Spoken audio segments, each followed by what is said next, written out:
1 2 1 2. What is it?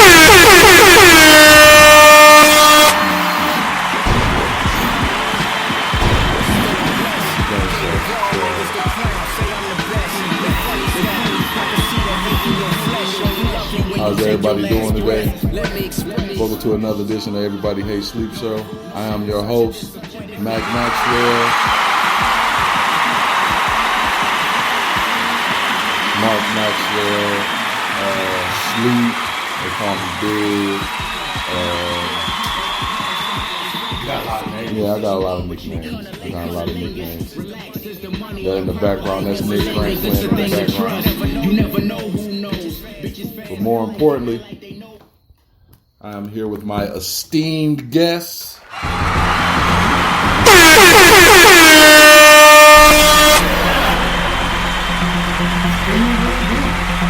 My esteemed, illustrious guest, a constant fixture on the show. My father, my namesake, Mark Maxwell. Everybody. Thank you.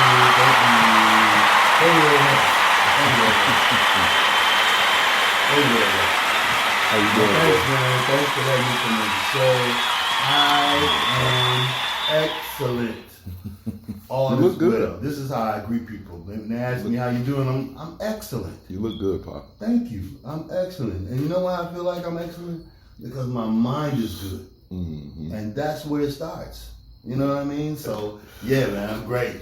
Thank you for having me. Thank you for having me. I told you, anytime you want to come on, just give me a let me know, and it is good as done. That I'm here, and I got a couple things that I would love to talk about. Well, we just gonna get right into it. We ain't gonna shuffle around and mix, anything of that nature. We're gonna get right into it. We're gonna call the first segment of this show Pop's View.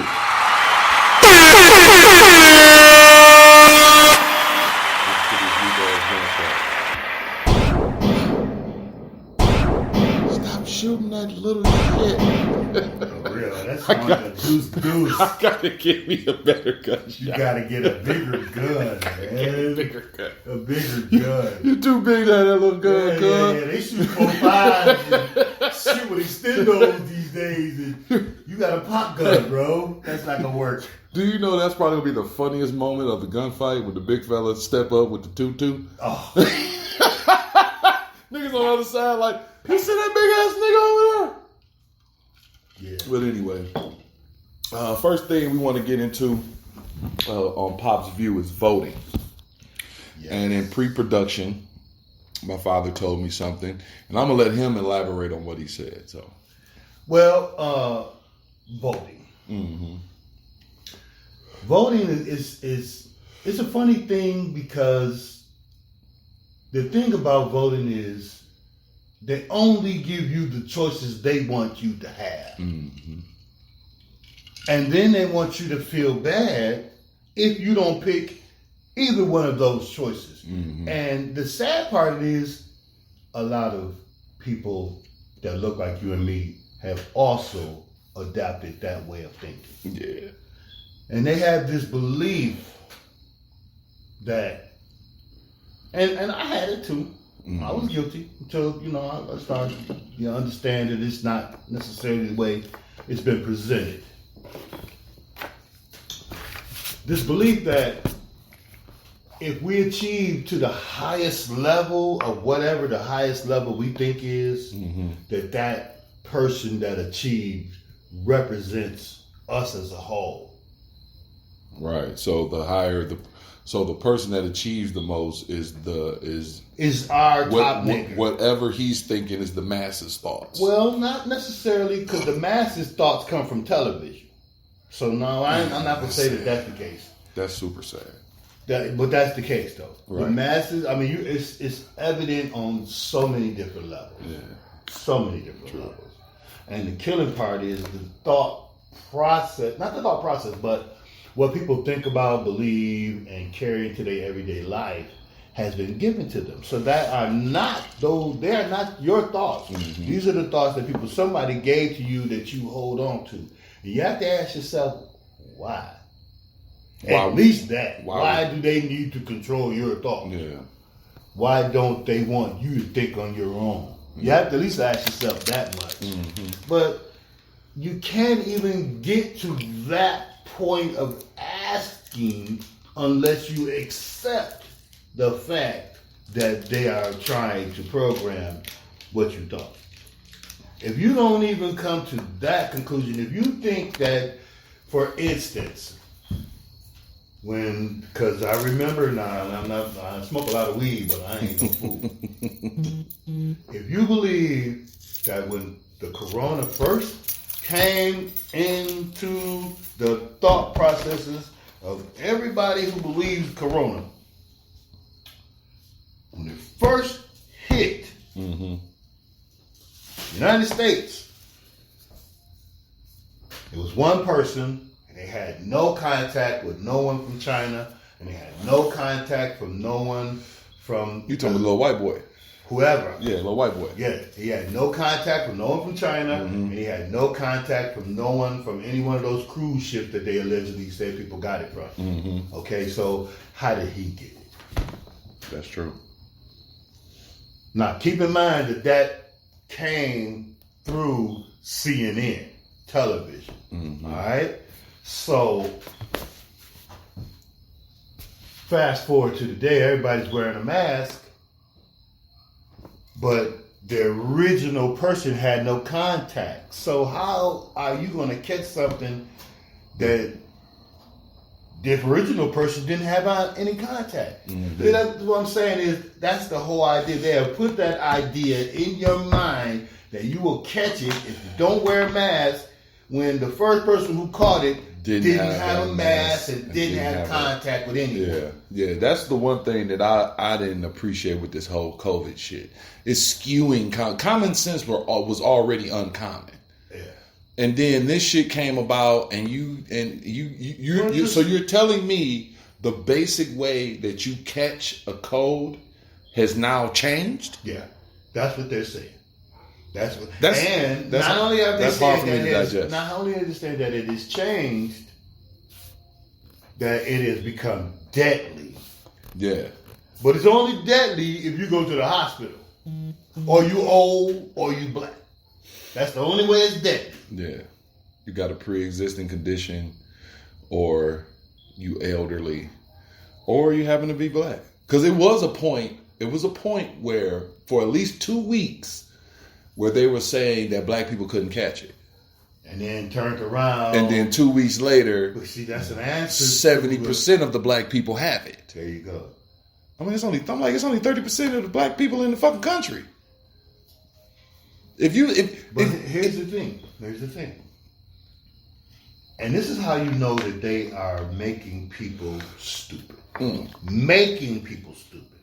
They put the number of cases on CNN every day. It's a running number of cases every day. Every day. And the number of deaths. Every day. So if it's 6 million people who have caught this case, for it to be 1%, it would have to be 600,000. Right. 1%. It's 190,000 people allegedly died. That's less than a half of 1%. That's only like 0.2% of 1%. How does that make it a pandemic? This is about controlling how people think. It's not about people dying. In the last 2 weeks, the last month, 4 people I know personally have passed away. One from gunshot, one from cancer, one fellow that died in their sleep, and one from heart problems. Okay? Nobody from COVID. Now, you know what they're doing. People that died from those, what you just said. They putting them in numbers. They got to. They coupling them with COVID numbers, saying that they died from COVID. Well, here's the thing.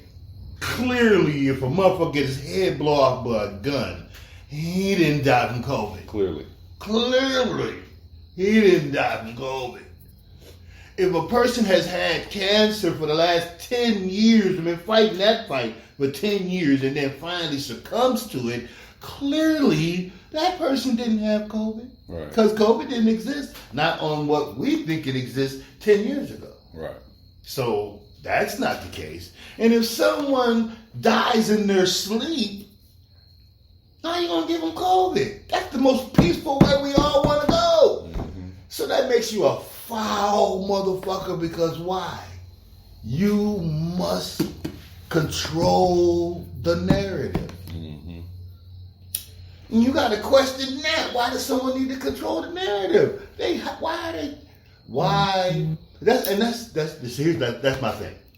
We don't ask questions. We just accept this bullshit. Shit. We don't ask questions. This is my belief.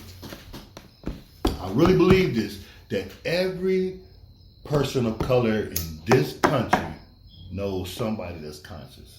Mm-hmm. Has someone who they have access to through either social media, family member. Like a 3 degree of separation. There's somebody. 6 degrees. Everybody got down one motherfucker that's you ain't even got to go down 6. You ain't got to go down 6. I guarantee you about a 3 degree of separation. Okay, so then therefore, that right there tells you exactly what black people think of themselves. Mm. Because you would rather get your information from someone who doesn't look like you, or even if they do look like you, they act like them. Yeah. Because they're on their platform. Yeah. And the only way they can tell you that shit is if they gotta say what these motherfuckers tell them to say. They're not on there saying, run for your life, don't deal with these motherfuckers, mm-hmm. They lying. They're not on there doing that. They're right on there toting it and the party line, whatever that is. Yeah. You know what I'm saying? So those are the people that you want to put your trust into. This is what I was talking about as far as achievement is concerned. Mm-hmm. When it comes to achievement, we see black people who have achieved, and we believe, because we all want to achieve, that those black people are just black people like you black people. Mm-hmm. But then how can that be if what they do is in line with what is here to destroy you? Yeah, it makes no sense. How are they on your team if they on that team? You can't serve two masters. You know you can't serve two masters. It's true. Now, I'm not even going to go into the whole religious thing. I'm just saying you can't. But I think that has a lot to do with the whole explain that. The whole falling in line shit. Here's the thing. There is a energy, a wave, if you want to put it, of consciousness on the planet. Mm-hmm. Now that consciousness that's on the planet is here for us. But it's so strong, it catches everybody. Right. So here, there's consciousness for white people too. Mm-hmm. Now, their consciousness isn't a cosmic consciousness. Ours, on the other hand, it is. Mm-hmm. If you happen to achieve to that level. If you get to that level, then you'll understand that there's a cosmic consciousness for us. Right. And it's here for us. If not, there's the consciousness that you can put your fingers on. Mm-hmm. That's for white people that can say, okay, I know that this is it. Because that's what they're calling it, the Great Awakening. Right. That's what they're calling it for themselves. Mm-hmm. See what I'm saying? Mm-hmm. So, and that only is here because it's here for us. Right. It's not here for them. They're just catching the wave of it. Okay? And they understand that. We don't understand that. Mm. I think I understand it. I understand because I really felt that this year was going to be the year of that awakening. It is. Yeah. It actually was last year. And it was the beginning of it was last year. But when was that curse broke? That 400-year curse? Was that last year or this year? Last year. Okay, so last year was the setup. So this was going to be the first year after the curse. That's why I really feel that a lot of this shit and a lot of shit just keep happening. Well, let me just say this, bro. the energy of the consciousness has been on the planet since like the 90s. Mm-hmm. And showed up in the rap with Public Enemy and all them other motherfuckers. Yeah. Ace Clan and Lords of the Underground and all those people. That was where the consciousness was it showed up. It manifested itself through that music. Mm-hmm. That's when you knew the energy was self-destruction. That's when you knew that the energy existed. It was here. Mm-hmm. Okay? And it's been here ever since. And it's even stronger now. It's even stronger now. And so that's why they have to control the music like they do. Mm-hmm. That's why everything is little this and little that. Little motherfucker this and little motherfucker that. Because if they don't control that level of consciousness, it'll break open again. Mm-hmm. It will break open again. So that's why they have to make sure that consciously all you ever see is bullshit. Mm-hmm. Wow. But there are people who are so strong you can't fight them. Yeah. So then they have to, what they do is they bring out the misinformation and make them look bad. The trolls will come out and make them look bad. Because kind of like what they're doing with Joe Budden right now. Not only Joe Budden, exactly what they did with Beyonce. What they do with Beyonce? When she came out with the Black is King thing. Yeah. Look at the negative impact that had. Although it was on Disney. Yeah. Okay, there was a lot of black people, especially Christians, who was like, "That's devil worship, and that's this, that." That wasn't none of that. And you know what? I'm glad you brought that up because I seen that, and I asked myself questions. Why every time somebody does anything that's pertaining to African art or African dance or anything African, they want to call it voodoo. They want to call it occult. It is. It's devil worshiping. Well, that's because they have made the. I got to peek around. They have made the occult devil worship because the occult is our original science. Okay. Think on that for a second. Okay. Without while my pops go and take a bathroom break, I want to give a special shout out to our future sponsors, Blue Chew and Essential Water.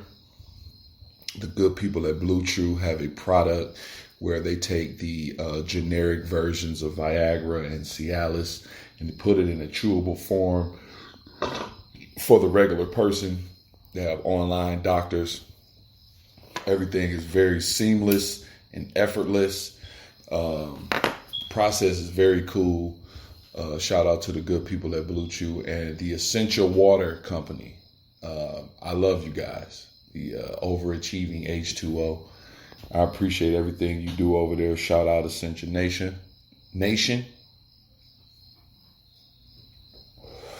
I do want to say this before my pops come back.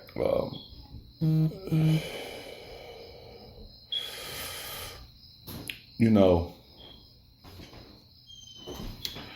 as a man, I kind of feel like we're supposed to be protectors and providers and things of that nature. And people ask me all the time, like, well, if you feel like you're a protector and a provider, why are you single? And I say to that, I'm single because I want to be. And for whatever reason, people can't understand that. I can speak on that. Hold on, let me drop on that. Because I got something for that. You know what I'm saying? The idea of a 40-year-old single man. Based upon society, a woman would say, well, what's wrong with him? But what if you took the whole idea of becoming a husband and flipped it and made the woman earn you? That way, she would always appreciate you. Because what happens is, when you have to earn her, you get complacent and stop earning her. Yeah, because once you get her, you're going to feel like you got her. I got her. And then whatever. I don't got to do the shit. And whatever you went through to get her, that's how much shit you're going to put her through once you got her. Well, that's a fucked up way of thinking. I mean, it is, but if you look at the timeline of people's relationships, well, here's why that thinking exists. Because men think in terms of having sex with women, and women don't think in those terms. You know what I'm saying? So men feel like you put me through some shit to get where I want to get. Yeah. And women is like, no, I'm not really putting you through anything. What I'm trying to do is get us into a point of relating. Oh, okay. Relating to a point where you understand you need to be able to do whatever it needs to do if you want to keep me. Oh, okay. Okay? That's the dynamic. So what if you flip that? It's not so much you flip that, because if you flip the whole thing, then you're telling her she got to take care of you. Right. That's not what you're talking about. Yeah. But if you flip it to a point where you say, listen,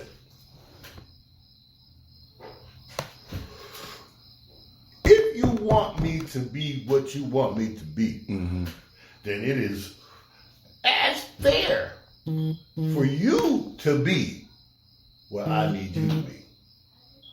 That's not asking a lot, though. No. I don't think that's asking a lot. It's not. That's relating. Yeah. That's relating. And relating because we're communicating. Yeah. And see, that's where we lose. I'm not a good communicator. That's where we lose. In relationships. Which says men, we're not taught to communicate. And that's another thing I wanted to speak on. During the era of the crack era, a lot of people lost respect. A lot of young people your age and younger lost respect for people my age and in that area. Why? Because they got caught up in that. Where he at? What do you want? What you want, boy? I'm podding.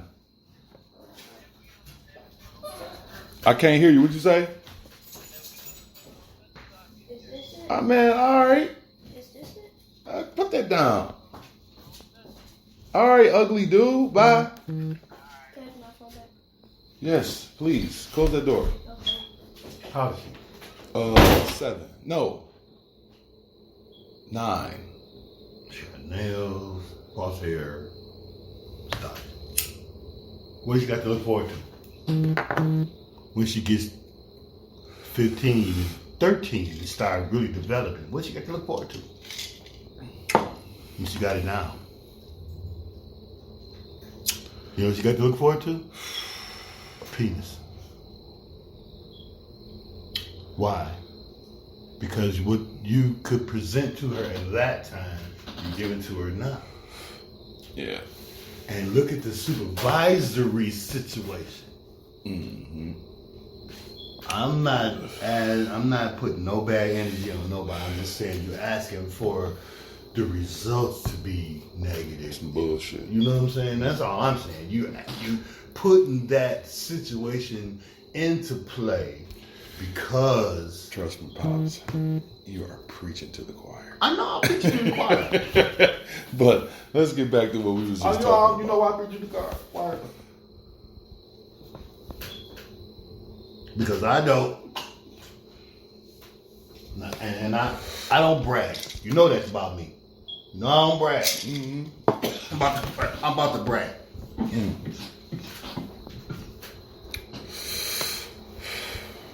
Recently, I have been talking to people. Well, I just told Katrina, only my girlfriend, that all my kids got college degrees, and the last one is on his way to get a hitch. Then I didn't think Carlos had one. But I found out Carlos had one too. He got his associate. I'm like, okay, everybody got a degree. I got 8, 9 kids, and everybody got a degree. So I'm thinking, I said, you know what? They all got my intelligence. All my kids got my intelligence. Now, am I saying that they only have my intelligence? Hell no. I'm not really taking the credit for what they achieved. Because a lot of what they achieved, and I was talking about achievement, a lot of what they achieved was based upon motivation, lack of mind, interaction, and their mothers. Okay? So I know that even with you, Debbie did a hell of a job raising y'all. Mm-hmm. She got a lot of help. My grandmother was right there, in step. They was like the fucking Nazis, do step. You know what I'm saying? And Diane was right behind and she was do step too. Yeah. I get that because she was the firstborn, but they didn't do that for everybody. Mm-hmm. And that's what everybody else missed. Everybody else missed that do step that them two did for you. They didn't do that for Carlos. They didn't do that for Andre, and on and on and on and on and on. Mm-hmm. They did it for you. And I appreciate it. And I know you do. I appreciate it. And I think that's why I have such a reverence when it comes to women. You know, it's a lot of times when people say, and you've said this too, you say like, they say that, you hard on women and you like a woman basher. But I feel, and this is my personal feeling. What I was just saying about flipping the script on the hands. That I feel that if women step up their game, men have no choice but to step up their game. But see, the whole idea of stepping the game up is a financial thing. And that's not what you're referring to. No. I'm not referring to financial. So when you talk about it, that's how people interpret it. No. I'm not talking about financial at all. What you're really, really referring to is understanding that if I have a man and I'm making $100,000, that's enough for both of us. Right. $100,000 a year is enough for both of us. Right. So if he only bringing in 25, I'm not gonna make him feel like less than a man because I make more money. Exactly. I'm gonna let him be the man of the house because he is a man and he is the man that I have chose. Not because I got $100,000 and he's a man. If that's your idea of what your relationship is, it's bound to fail. You need bread, mama? Where you about to go? Oh. Hey, Thelma. What's going on with you?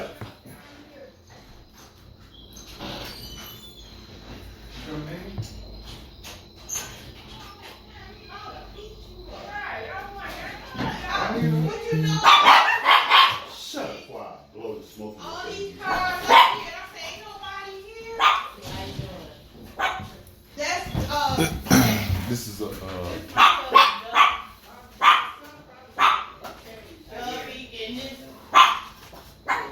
all right. Hello. How are you? Nelly. Yeah. Well, Oh Lord, have mercy. I'm recording my podcast, so y'all should introduce yourselves. You. Shut up. She put a groom on, man. That's right. I'm blowing smoke in the place. Hey, Thelma. Hey! Bria, let the dog out. She come to see him. She a groom. Yeah, that's it right. She need to be cool too. Oh, she hiding. Oh, I need help. Do my shit. You need help?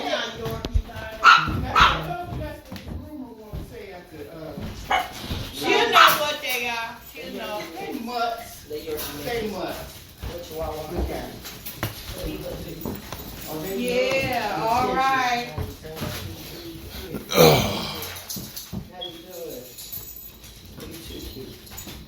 Oh, shit. Uh-oh, Kim Belly. Listen to her. That's all she did. That's all I do for her. Me, her nails. These right here looking like them little mods. Is they related or they not? That's the mama and the son. So this is beautiful. Mm-hmm. Because that sister right there, you a groomer, sister? Okay. That's a business. And we always trying to figure out how we gonna, here's the thing. We as black people, and I want y'all to hear this. We always try to come up with this idea, we need to do this and we need to do that. All you gotta do is just feel like I can make some money at that. Yeah. Mm-hmm. I love doing that. Mark Senior. I can make some money at that.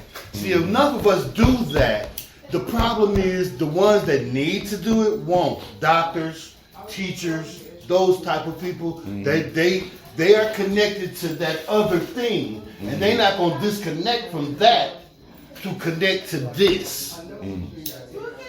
See what I'm saying? So the idea of us coming together in there, just connect with sisters like that, and that's the come together. Right. No more than that. That's the come together. Where you spend your money with somebody you know is good at what they do. If she wasn't good at what she do, she'd have said, send me a picture. Right. She came over here to see the dogs. Right. See what I'm saying? That means she's good at what she do. Yeah, she good. Clearly. I understand Wallow. Clearly. I know what she told me, so I can drop them off. So that's You? That's why. that's the black business. That's where it's at right there. In black ingenuity. Not necessarily just saying we need to because we're not all gonna do that. Right. And those that want to stay, those are the ones that need to, and you leave them alone and you don't worry about them. Right. That's the whole thing. We can't think like we're gonna all be one and move like one, because we ain't all one. Mm-hmm. Once you get deeper into the consciousness, and I think you that's the read most. that I think that's the most frustrating part for me. Well, if you, like I said, if you go deep enough in the consciousness, you will find out Because I want those answers why it seems to be those and us. Because that's what it was created as. Those and us. When the first ones was created, God found out that they got knowledge. That's why they kicked them out. Adam and Eve kicked them out. Because they got knowledge. They ate from the backside of the tree that they wasn't supposed to. And that's what it was. They gained knowledge. So he kicked their ass out and created some more. That's why people ask, well, when Cain slayed Abel and he showed up in Canaan, where do people come from? Because he created some more. the Canaanites. He created some more. And they call them counterfeit spirits. And they're people that don't have souls, because the original people had souls. When he created the second group of people, they ain't got souls. White people wasn't here then. So we talked about two different sets of black people. Okay? You gotta understand that. And that's in the Gnostic text. I'm not making this shit up. That's in the Gnostic text. The Gnostic Bible. The Nag Hammadi Bible. It's called the Nag Hammadi Library. It was like some scriptures that was found in where was that at? Iraq, I believe. It's either Iraq or Iran. One of the two. Some scriptures that was found like in 45 during the Second War. Just on some bullshit. These motherfuckers who was looking for some other shit, they was at war with another family, happened to stumble up on this shit. And once it was translated, this is what the Gnostics said. That Sitting in the toilet. this, and they really just basically broke down what the Egyptians had said. That this earth was created by an asshole that wanted to be worshipped. But if he was that good of a God, then why would he need to be worshipped? He would automatically be worshipped. But when he created, he wanted to be worshipped. Why? Because he was an abortion. This is all like new age shit. That's that shit that they talking about. That's what it is. Okay. That's the highest level of consciousness. Once you get to understand that shit, then you'll understand that this other shit, it's bullshit. It's just there to control your thinking.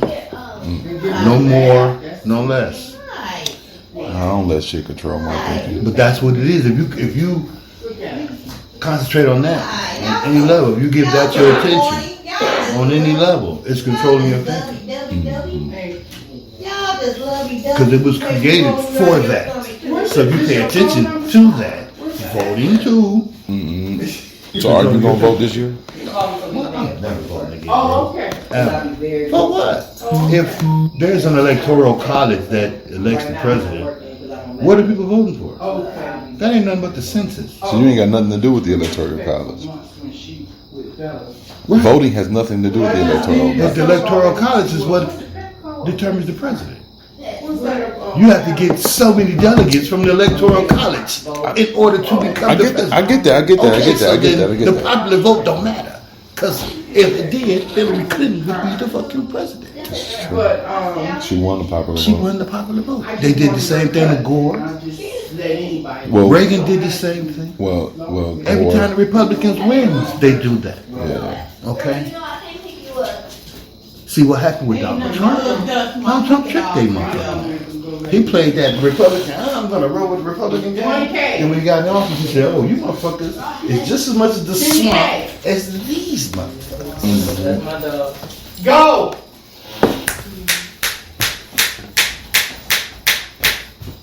Get in there. Because if you noticed, once the whole Corona thing came around, Murray, right? once the whole Corona thing came around, the Republican Party kind of like just let his ass go. Like, wait a minute, how you gonna say that shit is a hoax? Wait a minute, no. You supposed to play the game. Because after he said that shit, they was like, oh, you don't hear him talk about them, and you don't hear them talk about him. Yeah. That's true. After the Corona shit, because he said it was a hoax. Right? But everybody from CNN on, no. This is real. It's real. We can't do that. Then at a certain point in time, he kind of got in step, but he never really got in step with the shit. And he ain't in step with it now. Nah. He telling motherfuckers to vote twice. He telling motherfuckers to use bleach, shoot it in your eye. Whatever. If you gonna do that dumb shit, then whatever. Man, he just be getting up there saying shit, man. But you have to decipher that shit because he's talking in code. That's the issue. He's talking in code. He said some shit a couple weeks ago. He He's not being said direct. he said people that live in the suburbs won't have to worry about minorities moving into their neighborhoods. We did never cross. So I guess he upped the redlining. Excuse me. But it was in an uproar because they like, he not supposed to say shit like that. I'm like, I know he ain't supposed to say shit like that, but you know what I think? What if I they think made it easier for you to keep your house in the city? That too. Right. That's the. Wouldn't that be that? Yeah. Wouldn't that just be the issue? That wouldn't be an issue though. I'm just saying, if he made it easier for you to keep your house in the city, then why would you be worrying about moving to the suburbs? I always wondered that because you know the whole adage is when you achieve. So I guess the word of today is achieve. When you achieve a certain status, you're supposed to move from the city. That's a to the mindset suburb. they gave you with rap. That shit didn't exist before rap. In the 70s, people that had those degrees stick around. In the 60s, that was the people that people looked up to. That shit came with rap. Why? I'm a historian. I love history. You know what I'm saying? I love history. And what I like to do is I like to go and look at the how they was living in the 60s, the 50s, the 40s, the 30s. And especially in the 60s, maybe even more in the 70s. But whenever the big three came about, their thing was people your age, your generation. Their thing was, we're going to get this job and I'm going to go get this big house on 12th and Sturtevant, 12th and Stewart. Dollar was worth more. You know what I'm saying? Dollar was worth more. Food was less. The cost of living was less. So I'm going to go get this big ass More of a house. sense of community. Yeah. You would move from one place to another place and not feel welcome. Unless you was a bum. You was a bunch of bum ass motherfuckers who never paid their bills and stank and all that shit. I don't know if Even you those remember people were accepted. I don't know if you remember this, Pop, but you said something to me that has stayed with me for a very long time. You said that in 77, 78, and 79, there was no crack. Hell no. No crack. No. Only hard drug niggas was doing was heroin and cocaine. And the only way you was doing them motherfuckers is because you got some fucking money. No doubt. If you was just a regular nigga with a job, working, smoking weed, or you was drinking. Or nothing. Or you just did nothing. So, it made me believe that they made this crack specifically for my generation. To do what? Coddle, break up, just cause chaos. Yeah. Just complete chaos. Yeah. You know how you just drop a bomb and then see what happens after the bomb drop? They made it because they was trying to destroy the black community. And they did because there was a house everywhere on this block. Mm-hmm. And there was people in all them houses. Mm-hmm. So they did to that sense. And the second part was they was going to kill off millions of people with the shit anyway. Right. That was the plan. Kill off millions of black people. And they did. They let them kill themselves and they killed off quite. Hold on, I got something for you though. Hold on. Yeah, my pops had to go take another break. But yeah, man, look, I'm gonna give y'all, cause I'm full of useless trivia. So I'm gonna give y'all a little tidbit. As black people, when it comes to politics or whatever, we started out in the Republican Party. And if you go, like I said, I'm a history buff.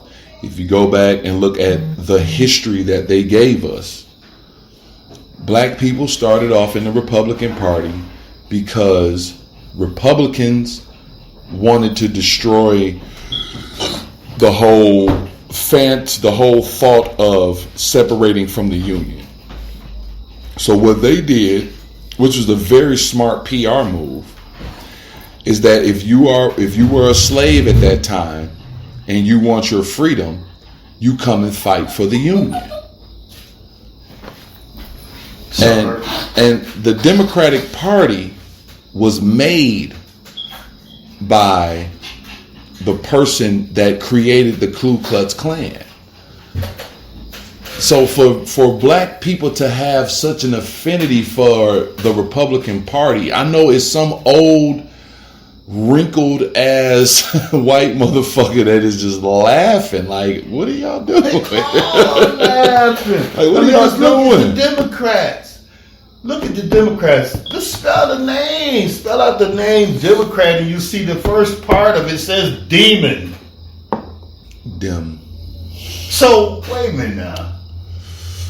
If we such religious and Christian and Jesus loving motherfuckers, then why are you connected to the demons? The Democrats. Maybe it's a deeper meaning to it than that. Maybe that's why you connected to it, because it's a deeper meaning to it. Mm-hmm. And the deeper meaning means that it's you. Mm. You're the demon. Mm. And that's why you connected to it. And that's why they call it that. Mm. You're a demon to them. Right. See what I'm saying? Mm-hmm. Because you are something they're not. Right. But they got you wanting to be like them. You want to do everything they do. You want what they want. You want to have, and you believe everything they say. Believe everything, and won't believe the shit that your people will tell you until one of them motherfuckers say the same shit. Same shit. They say the same shit. But hold on. Stop right there. Let's just back up for a second. Maybe the shit they say they got from the nigga you didn't listen to. Well, I'll just be damned. I'll just be damned. How about that? I'll just be damned. The nigga that you don't want to hear told them that shit, and they like, well, okay, well, turn around. Because it's going to get out anyway, because that nigga said it, and I know some other niggas is listening, and them niggas can't keep their fucking mouth shut. So how about we present it? Let's make us look like we're the smart ones. Exactly. Pop, do you know how many times I say some shit in 2012, 2013, 14? Yes, I do know. All the time. And that shit come back. You know why? Because they always listening. Yeah. They always listening. Listening with that. They listening with the TV. They listening in your car. They got satellites on every corner. Pop, I feel like they've been listening to me since I was 12. They probably have. 12 years old. They probably have. Listen, man, the motherfuckers know who is who and what is what. They know. Well, they the reason why I feel They like know. They not. Listen, they understand who we are. And they also understand that people that tap into certain levels of consciousness are not people you want to fuck with. They already tested it. They already tried a motherfucker who taught the shit. And they lost. What was that? Miserably. This nigga Bobby Hemmett. He talk about it all the time. How they tried to militarily come at him. And they lost. They lost. Not lost in the sense of losing life or something like this. Lost in the sense of they couldn't do shit to him. Because his magic was way too strong. And all it came from is understanding who he was. Tapping into it in the inner part of you. Not just the outer part, the conscious part, but your real inner subconscious part. So look, Pop. Through meditation. Tapping into that. Homegirl be telling me that I need to meditate. And everybody does. Because the earth has changed. The earth has changed. And if you don't change with the time, you either gonna go crazy or you just gonna fucking leave about this motherfucker. And that's why you see so many motherfuckers leaving about this motherfucker. But they coming back though. If you feel like you didn't finish whatever it is you needed to do when you was here, yeah, you're coming back. Or if you don't know shit, you're gonna come back. Or if you die and go toward the light. If you don't go toward the light, you might get caught in a dimension, but eventually you're gonna get out. Because all those dimensions are going to get fucking crushed. So you might get caught in the dimension of where your heart is at and what you think about. But you won't come back. You'll just be stuck in that dimension. But those dimensions are being broken up by these super unbelievable talented motherfuckers that has made all this music. Like the Michael Jacksons and the Princesses and the motherfuckers that come before them. Those type of motherfuckers that's dying. They dying, they become stupid conscious and they killing off the dimensions. And they releasing niggas. Niggas are going to wherever they supposed to go, but they ain't coming back here. And if you don't go toward the light, you ain't coming back here. So look, Pop, you remember when a couple months ago you was telling me how Kobe passing had a lot to do with people dying from this said COVID thing? Every time one of these really, really powerful people die, a death gate opens and people follow them. Every single solitary time one of these really, and I'm not talking about a ritual death, because what's it called, to die in a ritual death? They killed that motherfucker. Who's that? Chadwick Boseman. He died I thought he died from colon cancer. He been fighting colon cancer since 2016. Let me tell you something, bro. There are conscious motherfuckers that gave him some shit and he could have cured that shit. That's where we at with it at this point in time in our existence on this planet. And I'll make sure that I reiterate that. Because of what I told you with the consciousness coming back. Okay? I believe you too. And the fucked up part about it is, Pop, I believe you because they literally have studies from this motherfucker that was a Nazi doctor. He took 53 people and gave them fruits and vegetables. They all 53 of these motherfuckers had different variations of cancer. He gave them fruits and vegetables, water, and I think that's about it. It's something to believe in. And these motherfuckers, and everybody but 2 of them was cured from cancer because they didn't believe. That's all. That's the only reason why they didn't cure themselves. Because once all that fruit vegetable shit did was purify the body. Right. Your mind is going to take you past the purification of the body. Mm-hmm. So if you really think in your mind that what you're doing with the fruits and vegetables is going to cure you, ding, you're cured. That's the power of the mind. Mm-hmm.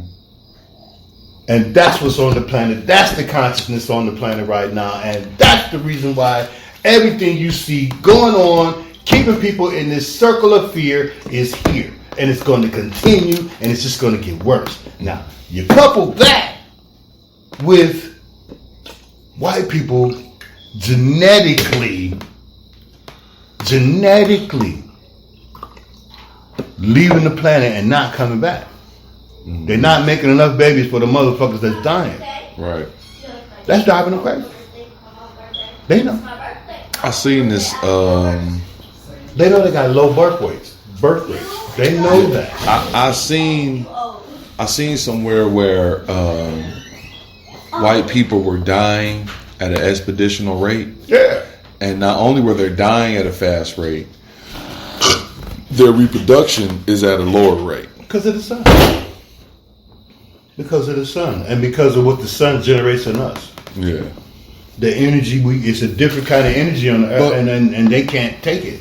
They can't take the sun and the rays from the sun. That, first of all, that's always burned them. Mm-hmm. But now that the sun is even stronger and the rays are even harder, because if you've noticed, you can't even look at the sun. Mm-mm. It's like you look at the sun, it blinds you. So it's like it's a different sun out there, mm-hmm. A much stronger sun, right? So that's why you see all these. This constantly a chem dome over the sky. When you see that one big gray cloud, that's a chem dome. They put that up there. Right. That ain't natural clouds, right? You know what I'm saying? Mm-hmm. So that shit is for 2 things. Well, multiple reasons.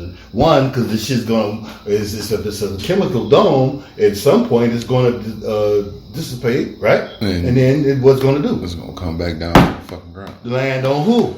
Everybody's outside. Whoever's outside. Who's outside? Now, they've been doing that shit for years, and it ain't affected us.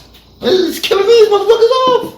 Yeah. So that tells you, it tells you right there, in that instance, that they really don't matter. They just want you to think they matter. Yeah. And they need you to think they matter. Because if you come to the conclusion that they don't matter, then what do they have left? Exactly. They ain't got shit left. If they stand on their soapbox and say, nigga, you go like this. What do they got left? Mm-hmm. They gotta attack you then. They ain't got nothing else. Ain't nothing else for them but to attack. That's why they be on attack first. They some sneaky motherfuckers. They attack. If they attack you, they're not going to attack you ever directly. Mm-hmm. They'll do that with the police force, but they even do that shit in a sneaky manner. But so the latest bullshit in Kenosha, Wisconsin, when they shot that man in the back 7 times. The ritual. So, but you. My whole thing is. Let me give you my observation. Go ahead, I'm listening. Before you give me your observation, my whole thing is, how scared are you of a man that has his back to you? Scared at all. So then what's the point of shooting him? Because he ain't complying. Because he not listening? He ain't complying. Walking away. Don't walk away. I have a gun. You walking away? I know better than walk away with you. You walk away. And then you're going to go and get in your car. You ain't just walk up the street. Because they shot the shit out that boy in Chicago for trying to walk around him. He had a knife. They shot the shit out his ass. They shot him while he was on the ground. Right. You walking away and you going to get in your car. So why you say it was a ritual? What was ritualistic? First of all, the word ritual means stereotype. Did you know that? No, I didn't. Okay, I didn't know that either until recently. You look up the word ritual, unless they change it on Google, because sometimes they do that shit. Once we become aware of some shit, they change it. Anyway, I said it's a ritual because of what happened afterwards. What happened? Protests and all that other shit. Niggas and the vote and the whole thing. Okay, that is the ritual. Oh, The whole idea of trying, because see, look who joined in it. The NBA. A bunch of niggas owned by a bunch of fucking Jews. right. You know what I mean? Okay, so these niggas, they ain't do shit. They did what they was told to do. Pop, why when somebody say anything about the Jews, they get in trouble? Because the Jews run everything. They money run everything. Like the All shit the Nick Cannon said? Like, look at the motherfucker that run the NBA. He a Jew. Look at the motherfuckers that own all the fucking NBA play, all the motherfucking NBA franchises. They're Jews. They're Jews. Look at the motherfuckers that own all the motherfucking NFL franchises. They're Jews. Bro, the only fucking white motherfucker is like Jerry Jones. And look at how the fuck he act. He the most racist motherfucker in the world. You could clearly tell he a fucking racist. Oh my God. You know what I'm saying? Yeah. He got them niggas understand. He got them niggas goose stepping. Ain't no question. Hey, ain't no goose stepper. Don't nobody goose step better than Michael Irvin, goddamn. A perfect fucking example. He said, y'all leave Jerry Jones alone. He got Jerry and his mom. I'm looking around like. And he kicking Stephen A. Smith out the way. Nigga, this my motherfucking white man. Did you see what Stephen A. Smith said about Steve Nash? And look, okay. In a sense, he's right. Because it's like, you got all these young black men, black players, all these franchises. You know what I'm saying? All these different motherfuckers come up. You can't find one nigga every year. Just one nigga to put in a position. Just one. Just one. You know what I'm saying? Yeah. So that I understand where you come from. Okay. But in the sense of hiring Steve Nash, you're not just hiring any old motherfucker. Mm-hmm. You ever watch Steve Nash, you knew that motherfucker knew basketball. Yeah. You watch the way that motherfucker played. Because he did not play from athleticism. He played from a cerebral point of view. Because he was not an athletic motherfucker. He didn't come in the league as an athletic motherfucker, and he got older and he stuck around. And when he was still good by the time he was ready to retire. He wasn't a bum. He just was old and he couldn't do it no more. It was time to go. So a motherfucker like Mark Jackson. Mark Jackson just black. He just, and I think Mark Jackson is conscious too. But that's a whole different story. He really a New York nigga, like Kenny Smith. Yeah. You know what I'm saying? And a lot of consciousness starts there. Mm-hmm. Those motherfuckers are connected for, like you said, 3 degrees connection. Mm-hmm. So, and I said, everybody knows somebody. I was watching, just to get off the subject for a second, I was watching the little special that Shaq had when he was in his house just recently, and he was doing something with his kids, and he had sat one of his kids down, and his kid came up with an idea about a business, and Shaq was like, well, that's a good idea, but let me show you how to do it. Anyway, what Shaq had in his house, and I knew this motherfucker, I said, okay, I got this motherfucker. He had a huge picture of Elijah Muhammad in his house, but they had it blanked out. They had it blurred. But you could tell it was Elijah Muhammad? Then the motherfucker's a big ass picture of somebody with a fucking fez on, the Elijah Muhammad hat that motherfucker always wore.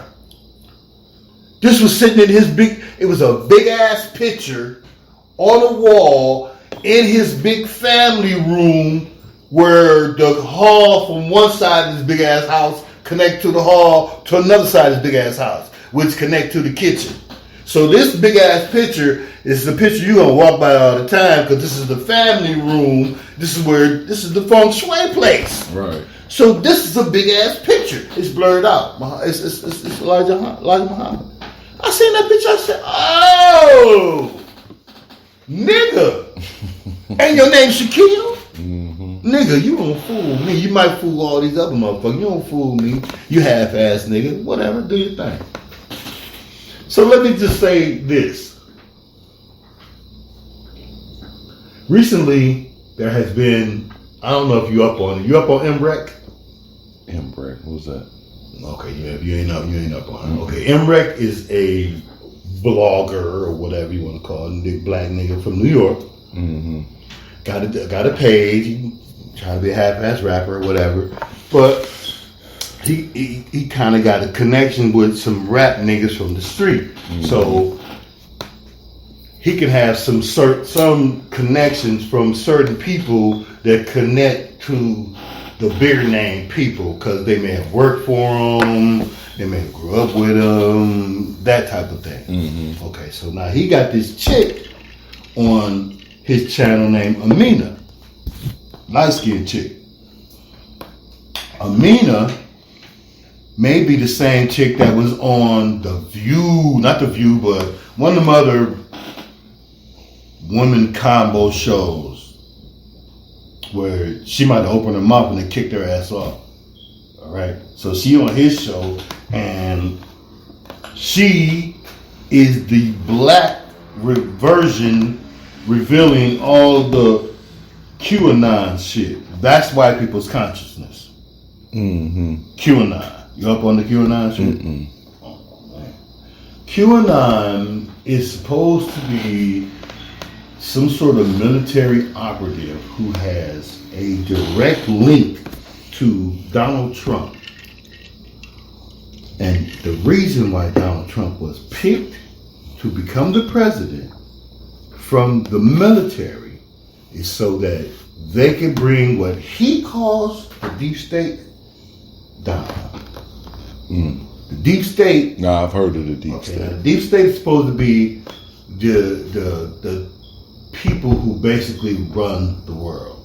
Federal Reserve, Triangle, all those motherfuckers and those rich families, the monarchy over in England, the papal motherfuckers over in Rome, Rothschild. all those motherfuckers. Now it's just like they're like a family, and what it is they're like a triangle. One owns one part of the world, one owns another part of the world, another owns the other, and they run the world. Mm-hmm. These motherfuckers. And Donald Trump and the military was supposed to be, they picked him so that they could bring down the outside protection of these motherfuckers, who are all the Hollywood motherfuckers, and the Epsteins and all that shit, all that child sex trafficking bullshit. Okay, so here's where you know this shit is true. This is where you make the connection. What was the number one thing people was talking about before the coronavirus hit? Epstein. I'm talking about black people. Before Corona hit, what was black people talking about before Corona hit? White vans. Yeah. Trafficking. Sex trafficking. Yeah. Sex trafficking. Then what happened? Coronavirus hit. Kobe died. Corona hit.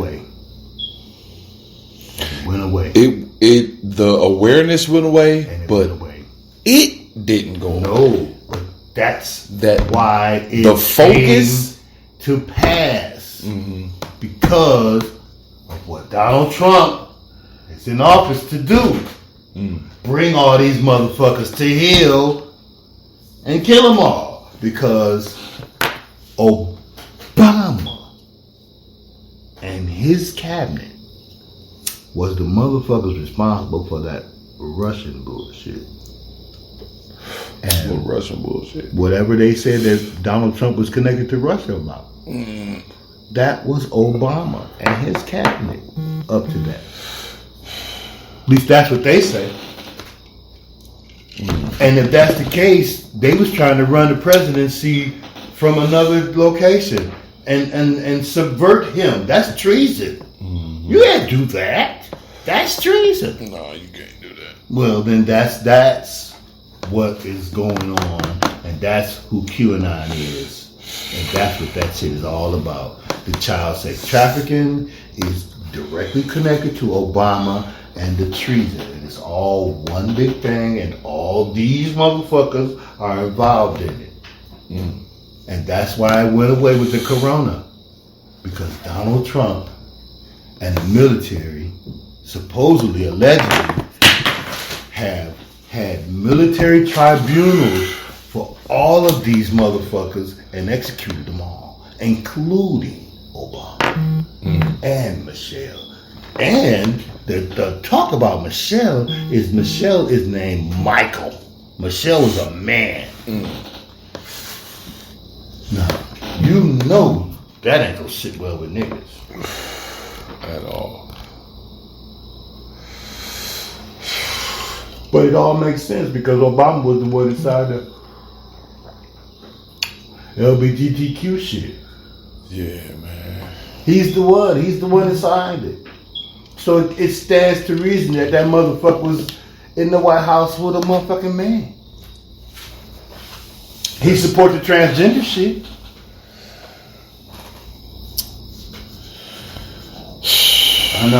I know. That's a hard one to swallow. I wake up and teardrops, they fall down like rain. I put on that old song that we danced to, and then I head back to the track, 'cause not much has changed. Not much has changed. That's white people's consciousness, bro. That's the whole kit in the caboodle for white people. That's what they on.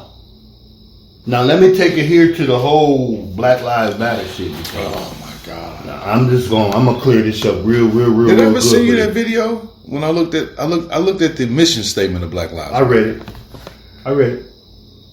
And I Talks don't know about if it bringing up was the nuclear family. It talks about supporting gay motherfuckers and families, women. single women, But yeah, because single families. here, but hold on. Pretty much extract the man out of that situation. Why does it exist? Because the police are shooting black men. And here comes a slogan that doesn't include the men that the shit exists for.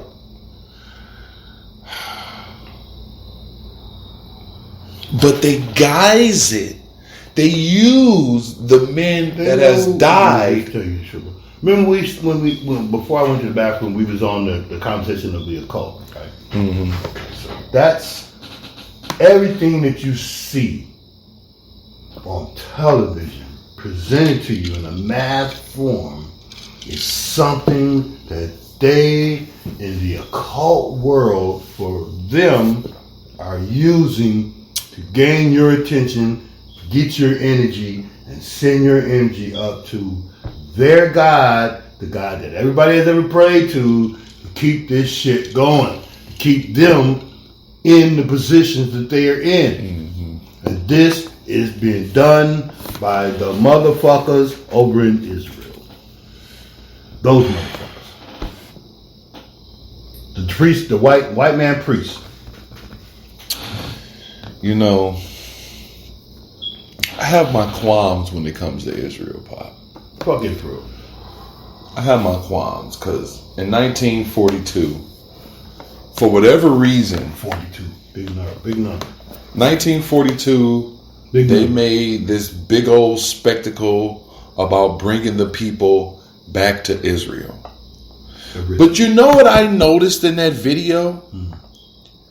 Motherfuckers was looking around like, who the fuck is these people? Yeah. These ain't the motherfuckers that was supposed to. Who the fuck is these people? Yeah. So then so when I looked at the faces of the people in the video, I went and did a little more research. Yeah. What'd you find out? I found out that the original people that was in Israel They started out black. Yeah, when they left Egypt, they was black. When they left Israel, they was black. Egypt. Yeah, because the original idea. See, what happened was this motherfucker that's called Moses. Well, actually, that was Akhenaten. There's a book about that shit. I mean, everything I'm telling you is something that name you can look sounds up. familiar. I think a book called Moses the Akhenaten or Akhenaten the Moses, some shit like that. This is a book, you can Google that shit and find out. What happened was this motherfucker Akhenaten during one of the dynastic dynasties. Can't remember the time.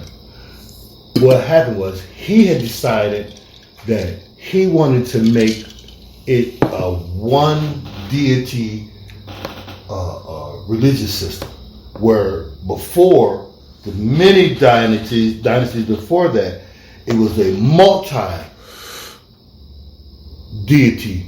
worship system. Right. Because the multi-deity basically was a description of how your mind works.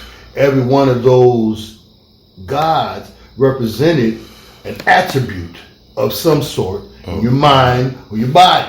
Right. He wanted to make it a one thing. When he became... Is that the one they exiled? Yes. And that's why. Yeah. That's why they exiled him. And he took those that believed what he believed with them. Those were the Jews. And what they did was, when they created Christianity, they gave Akhenaten a Christian name. Moses. So if you start to just take it back and look at those stories, you'll see that there are similarities. Mm-hmm. That those stories come from this. Mm-hmm. This is where it comes from. Mm-hmm. All those Bible stories come from this, or it comes from that, or it comes from this, or it comes from that. So it means that wasn't the original story, which means that you keep going. You know what I'm saying? You keep going. Take it wherever you take it. Right.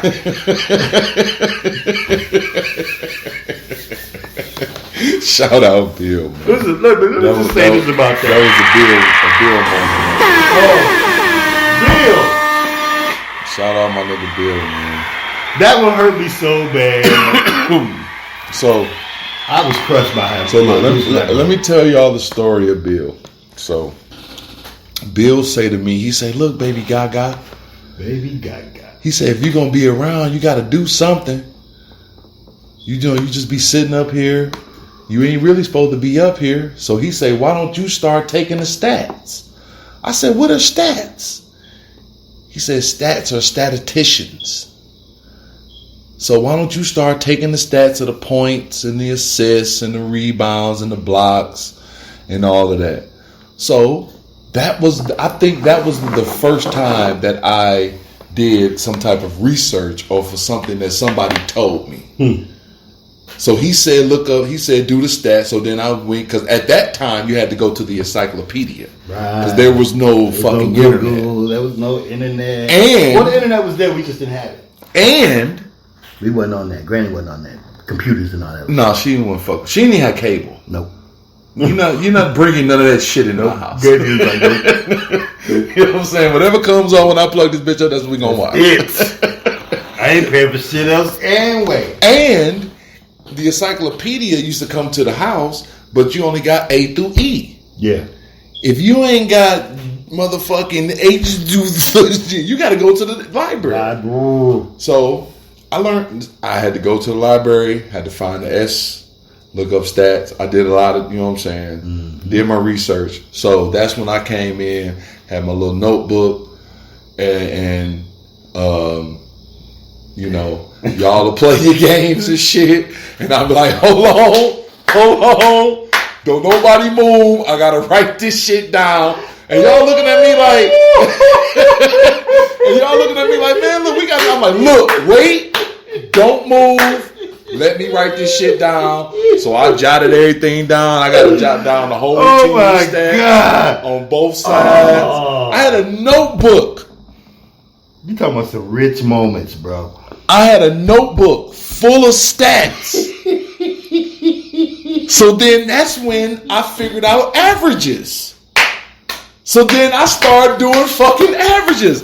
So do you remember when I was just hitting, I was like, you know, Sean Kemp averaging like 24 points a game, Bill. I don't know if you want to fuck around because I was fucking him up with Sean Kemp. Taking his ass every time, laying him and shit. I used to be beating the shit out of Bill. Yeah, man. I owned him. And he just couldn't get enough. I was like, hey, you can't get enough. I can't get enough either. We're the same frequency with that one, bro. For real. But yeah, shout out Bill. God, man. My God. So when I went to his service. Mm-hmm. Now I'm not into religion or any of that, but certain people I'm going to go and pay my respects because I love him so much. Mm-hmm. And he was a brother I loved dearly. Mm-hmm. I went to his service, and of course, because he was such a gregarious and wonderful soul, so a lot of people there and they spoke well of him. Mm-hmm. So at first, when I first heard that Bill had passed, I said, well, I'm going to go and view his body, pay my respects that way, because I'm probably not going to go to the funeral, because I'm like done, really seriously done with going to funerals and shit. Mm-hmm. No. Okay, so I go to view his body, and I'm standing in line, because, you know, they got everybody in line, so everybody lined up. Right. We all fucking elementary school kids with masks at this point. Costumes and shit. We had Halloween, Halloween. Anyway,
this fucking vibe killer. What was he talking about? I was talking about Bill and going to the service. Mm-hmm. So yeah, I went to view his body, and I'm standing in line, and I'm behind somebody, and his wife was talking to somebody. She looked up and she seen me, and she's like, "Max," her eyes got big, and when she did that, I knew at that moment I had to go. I gotta go. So I went to his funeral, and I met up with Trey there. Trey was there with his girl. Mm-hmm. It was good to see him. You know, him and his brother don't talk no more. They mad at each other. Terry mad at Trey, so they don't talk. They don't see each other, they don't talk. Been years. Terry ain't seen his daddy. That's where they at with it. Wow. Hey, that's what they at with it.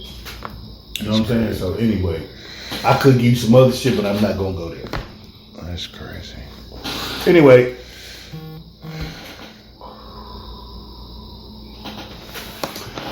I see my man Hooks. I don't know if you remember Hooks. Hooks used to come to that gym out there on Redford. Remember you used to go to that gym on Telegraph? You was about 14, just before you about to go to high school. Or you might have just what? Telegraph and Beast Daily. It was a gym out there. Bill was the guy that got us out there. It was his people. Yeah. Remember, because it was another. Oh, yeah. The late run. Yeah. Late run. Yeah. 9:30, 10. Yeah. I used to take you out there. You're going to play with these grown men. Yeah. You got something out of it, too, didn't you? Yeah. I knew it was going to make you better. Because that's when Bill was like, look, if you got it, do it. If you got it, do it. What you holding back for? Work out. So one day I went in that motherfucker. It worked out. And I felt like I was a man. I was only like 15 though. We used to go to that motherfucker for a long time. We were there for a couple of years. I started in there when I was 14. But when I turned 15, I was like 6'7", probably about 240, 250. And I walked in there and I remember how I felt when I was 14. And I said, I ain't that same motherfucker. I walked in there at 15 and I felt like a man. And I wanted to show them how much of a fucking man I was. You did. So that's when I brought out a lot of demonstrative shit, a lot of shit that I took from C-Web, because that was like my idol at the time. You know what I'm saying? I cut all my hair off at 12. I remember sitting there. Remember that brown oak table Granny had right in front of the TV? Yeah. Ooh. So I remember being 12 when that motherfucker called a timeout and they lost to North Carolina. Ooh. I'm sitting on the table crying. I'm in tears. Granny rubbing my back like, it's just a game, baby. I say, but they work so hard. I was upstairs, wasn't it? Yeah. Like they work so hard. I'm like, this is some bull. Granny, they supposed to win it. She's like, so they just let you know that you gotta work, you got to know what you're doing every time in every situation. That's what she told you? Yeah. You gotta know what you're doing. He called a timeout because he didn't know what he was doing. That is very astute of Granny. If he knew that they didn't have no timeouts, he wouldn't have called one. Yeah. And that was, you know whose fault that was? Coaching staff. No, I'm gonna tell you, told him to do that shit. I heard it was Michael Talley. I heard it was Michael Talley. I heard it was Michael Talley because he felt that I was your guy. You brung me here.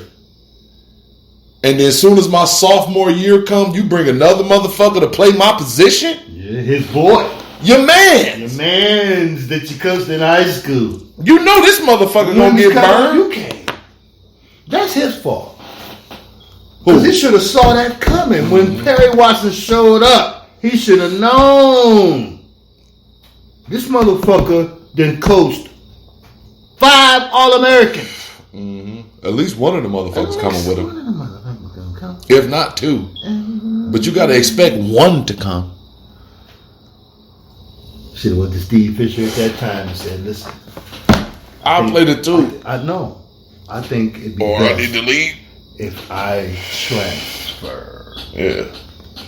And go somewhere else and play. Should have been an asshole and went to Northwestern. Or I ended up coaching with him.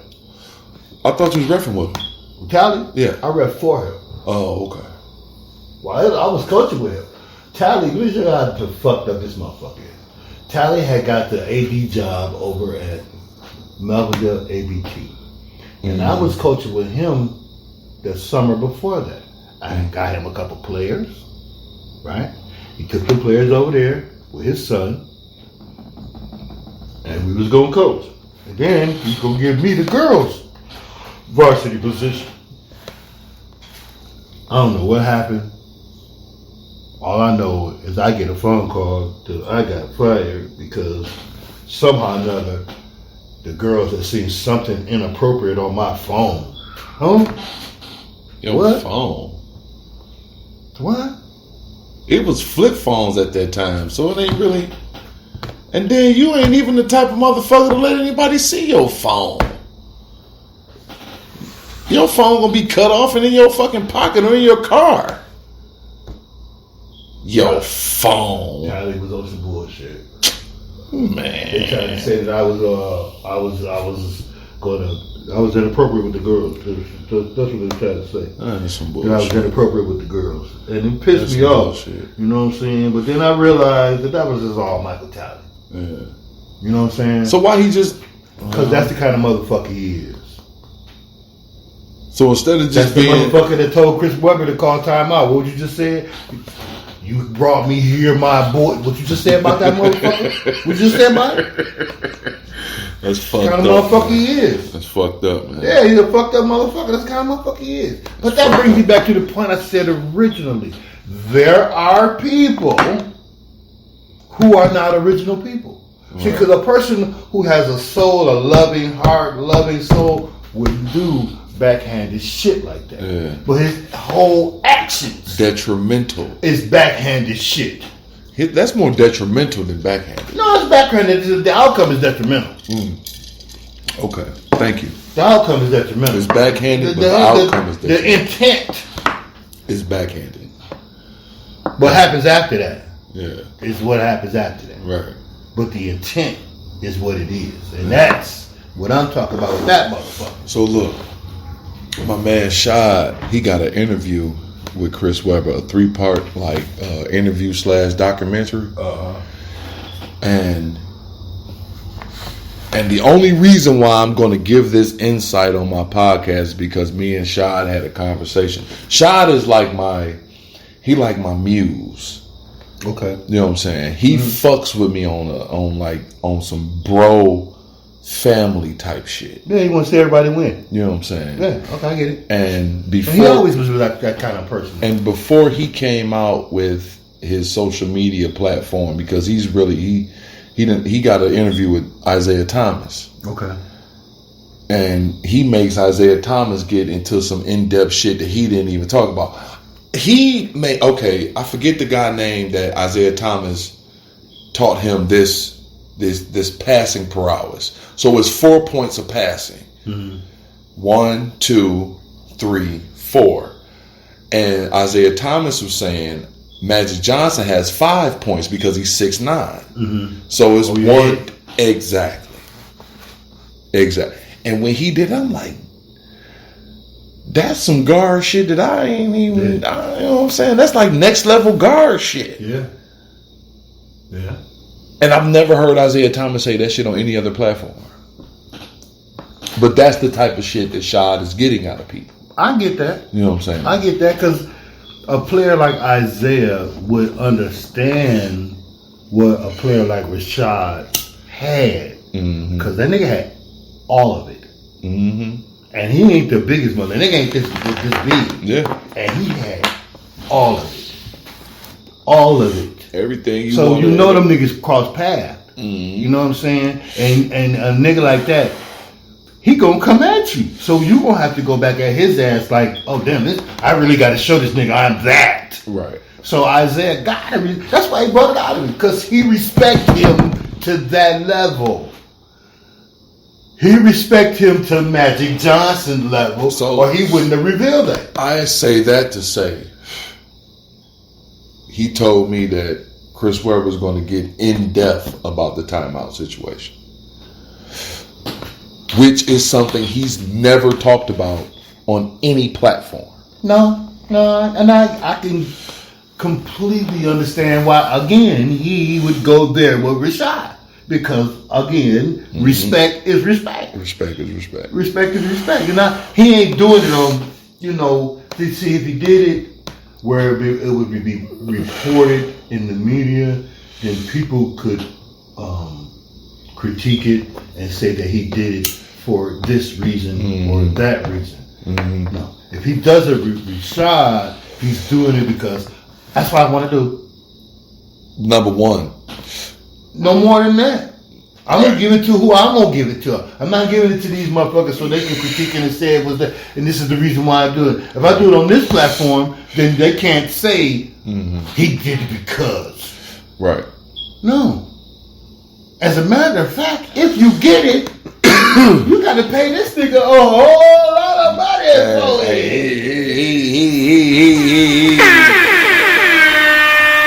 That nigga go get a big bag for it. Okay?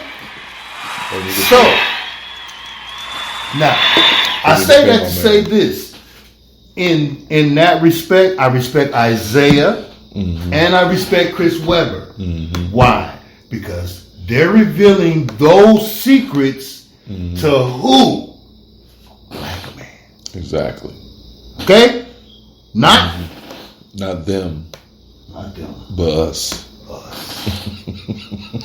You gotta understand where we at with this shit, bro. Yeah, I understand. You gotta understand where we at with this understand. shit. You know what I'm saying? And that's those two people with those two secrets revealing those two things is major. For basketball, that's major. Yeah. That's major. Especially Chris Webber going into the timeout. What? Stop it. Everybody from A to Z and back. From 1 to infinity and back is going to want that one. All right, man, look. That's the one. That's the one. That's the one that's going to take Rashad if Chris give him the permission. That's the one. He told me that he's candid about it. So that's the one. If Chris says it's okay, because if he doesn't say it's okay, then that'll be Chris's money. Right. You know what I'm saying? You're just making Chris's money. But I think at some point Chris will say, "Go ahead." Yeah. I think that after he is collected, because if he can get those two, then I think he could probably get Magic too. That would be the coup de grace. I don't have any confirmation. I think he's working on Chauncey because he's been planting these seeds. Because Shy like to plant seeds. You know what I'm saying? Me and him have that seedage connection. That's good. Chauncey is good. He likes to plant seeds. That's another rung in the ladder. Yeah. Chauncey could open up a lot of doors. Yeah. Chauncey could open up a lot of doors. Chauncey could open up the door to Jalen. And Jalen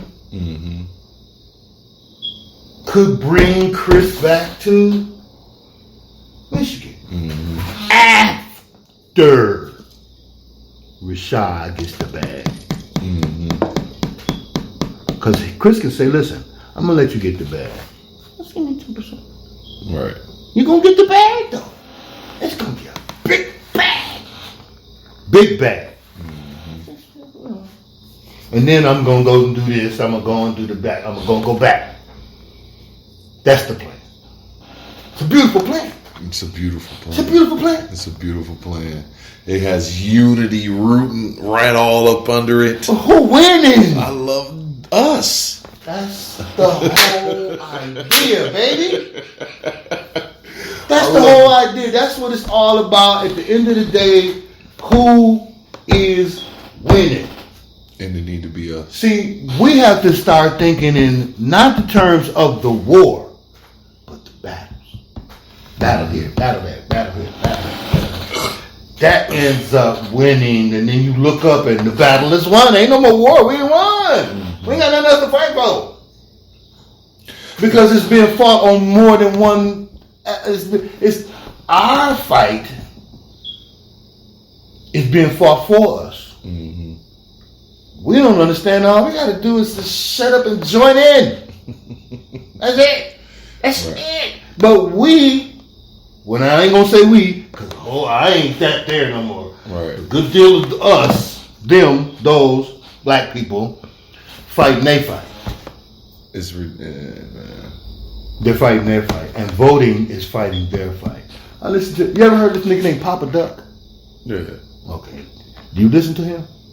No. Okay. He got a video that he showed, and I had never listened to it, but something in my spirit said, listen to this nigga's video. And this one video, I listened to it one time, sure enough, made sense. It's called Synchronicity. I listened to this nigga's video, and the video is about how the slave owners at one time was having a little problem with the slave. This is, in a sense, about the Willie Lynch shit, but not necessarily. It has to do with voting. Slave owners have a problem. So what he decided to do, he didn't decide to do. Someone came to him and said, this is a good idea. This is what we'll do. We're going to get the slaves to vote. And what they'll vote for is there'll be a Mr. Smith he'll seem like he's the nice guy when he works the slaves. Or there'll be a Mr. Williams. Mr. Williams is going to be the whip cracker. But But we're going to give the slaves a chance to vote. We're going to tell the slaves, this is your plantation. And you have to work this plantation. But you need someone to direct you. So which do you want? Do you want the nice Mr. Smith to direct you? Or do you want Mr. Williams, the whipcracker, to direct you? But you got to have direction because this is your plantation. And in order for your plantation to grow, you need to have someone to supervise you. That a bitch. So you have a vote. That whole shit just pissed Hold me on. off. So there is always one, a slave that stands up and says, hey, whoa, hey, whoa. Seems to me that if I'm voting for what I'm voting for, I would vote for either one of these guys. Motherfuckers. You ain't got nothing else for us? Right. Because they seem like they're the same thing. One is just nice doing the same thing, Shit. or the other was not. It's the Right. same thing. Right? So they say, you know what you're talking about. You're just a rumbling slave. Get back in line. Stop. Asshole. I don't know what you're saying. Everybody else is like, yeah, let's vote. Oh, vote. You take that slave shit and you move it 200 fucking years, and in 2020, you got the slaves voting for the same motherfucker. Two old ass white motherfuckers. Mm-hmm. But here's the killing part. You got one motherfucker. Now, see, this is how you know niggas be on some bullshit. Women be on some bullshit. Everybody is fucking dumb and they're not honest. Mm-hmm. Here's how you know. A motherfucker will tell you, be honest with me. Keep it 100. Keep it a buck. Donald Trump did. He a racist. This is true. He kept it a buck. He tells you what it is. He kept it a buck. And he keeping it a bean. Thank you. Now, here this old other motherfucker is with his bed winch. Talking about if you're black, you're gonna vote for me. If you're not, no. Yeah, if you're not going to vote for me, you're not black. Yeah. Is that not racist? So if he shows up with that roll on his forehead with this black bitch standing next to him, you gonna vote for him? He's the lesser of two evils. So that makes you a fucking idiot. Because you can't sit up and say, keep it a buck with me, and then get mad with a motherfucker when he do. Mm-hmm. You don't want to vote for the motherfucker that says, I'm a racist. Piece of shit. But you want to vote for the motherfucker that says, he's a racist, but I'm not, but fuck you niggers. Really? Motherfuckers don't know what they want. Come on, man. Come on. Motherfuckers don't know what they want, man. Keep that a buck with yourself. Fuck them. They're going to be who the fuck they are. Mm-hmm. Keep that a buck with yourself. So what do you do in between those two? You ain't paying attention. That bitch just came in here and looked at them dogs. That's what you do. Figure your shit out. That's what you do. Figure your shit out. Get out their shit. Right. That's their shit. Did they not present it to you? You didn't come up with the idea of voting for one motherfucker or the other. They did. Mm-hmm. That's their shit. Right. Let them have at it. You don't need their shit. Mm-hmm. That motherfucker just showed you. She come in here to cut up some dogs. You don't need their shit. All you need to do is tap into your shit. Because guess what? We're in this point in time right now where that's all that matters. Your shit. Mm-hmm. And that's why they pressing their shit so hard, because they know their shit is going away. What we just talked about. Birth rates are dying. They're genetically dying. Mm-hmm. So who's going to keep up their shit once they're gone? That's true. Us? We going to fight each other over their shit? Now that sounds like some really stupid shit. That's stupid. That's stupid. That's very stupid. Yeah, so that's the point. And I'm not saying that everybody has to come into consciousness, because But it is gonna be what So- it's gonna be. so- All I'm saying is was leave that shit something- alone, and whatever's gonna be is gonna be. It was something that you wanted to say about the whole woke phrase. Woke, yes. Yes. Okay, so the whole idea of coming into some level of consciousness has been called woke because it was an energy that hit where? First, us and the music. So then waking up would be what? Becoming woke. Right. But if the people who don't want you to be woke, wake up, awakening, whatever, then they must take that phrase or the idea of it and make it a negative thing. So they must reiterate whatever it is they want you to believe is the truth. They must reiterate that and say that those who don't believe that, those woke people, and you know who they use to do it? Who was that? B.O.B. When he started talking about flat earth, that's who they used to do it. They used his energy, but he brought it back because he connected with panic. He connected with a real black occultist. And my man brought him back. And he told him, he said, if I had known you before then, I would have told you, don't go there. Don't go there, because when you give people alternative information, it's shocking to them. And if it's shocking to them, that's where the cognitive dissonance come in. They ain't ready for it. They ain't going to accept it. And if they ain't going to accept it, it's going to be a backlash.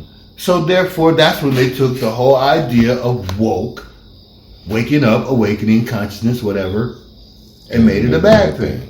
Yeah. That's how they did it. They used him. Poor B.O.B. No. B.O.B. is good.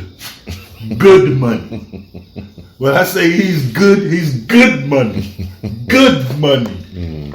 Because he understands that the whole idea, and that's another thing I want to talk about, the whole idea of just becoming a cult, voodoo, whatever.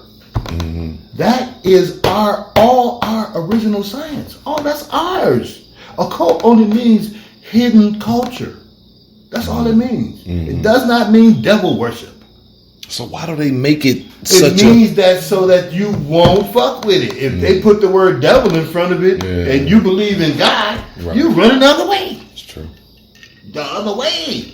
Devil worship. See, and that's why they made Beyonce's thing look bad. Because she put the Baphomet in it. Yeah. And the Baphomet really does not mean the devil. Yeah, man. It does not mean that. No, it has multiple meanings, and none of them have anything to do with the devil. Fucking devil. Right. Okay, so, but if you don't do any research and you don't want to listen to your woke nigger friends, then you're going to believe. You know what's crazy, Pops? It is what it is. I posted on my page one day, I said for years, at least 6 of them, I thought the Baphomet meant something satanic and bad. But once I did my research and understood that the Baphomet is nothing more than a symbol representing certain energies that exist in entities that exist in the black man. Y'all took parts of the Baphomet and made it the damn serpentine. What is that? The health shit. Yeah. Y'all. That's part of the Baphomet. The snake, the Kundalini. Yes, the snake that goes around the damn sword. Yeah. That comes from Egypt. That whole iconology comes from Egypt. That is the symbol of the Kundalini rising in man.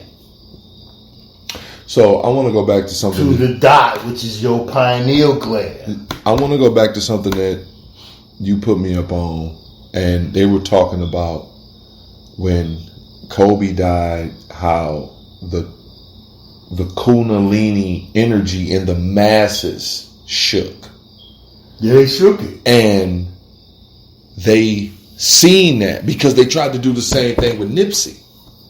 Well, they have to see. But it only shook half of the world. Here's the thing, bro. But when Kobe passed, that shit shook the world. Well, you know how, before you go, Pops, you know how I know Kobe fucked people up? Shout out my nigga Al Jones.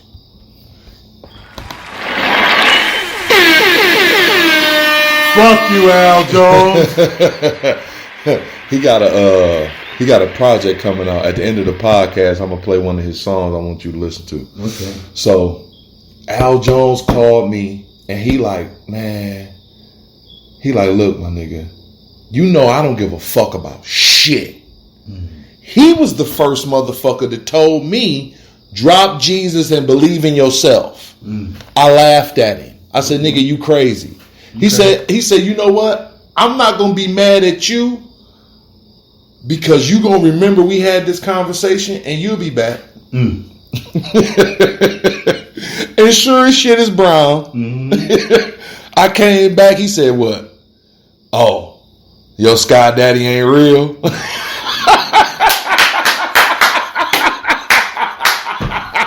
Man, we laughed about 12 minutes. I said, man, fuck you, you whole ass. He said, man, are we mad at me? I told you 6 years ago not to believe in this motherfucker. Yes. But now here you know that nigga don't come back 6 years later, motherfucker. That's tight fight, bro. That's tight. So fight. I say that's how you know that the energy is real.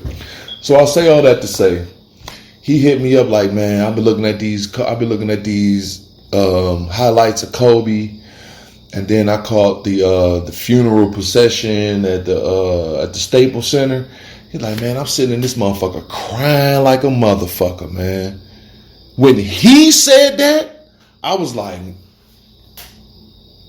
dawg, this is different.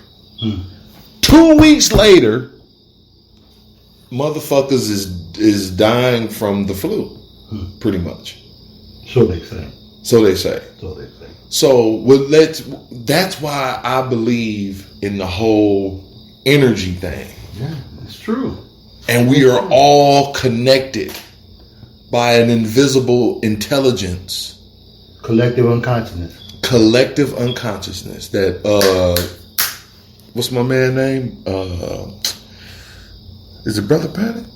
Probably. Either Panic or Bobby Hemming. I know they both talk about it. Or Phil Valentine, he talk about it. All them kinds of bugs. Duplio, all them niggas talk about it. So it's a real thing. It's definitely. And I'm gonna tell you. I'm gonna show you how you know it's a real thing. I'm gonna take it back to that QAnon shit.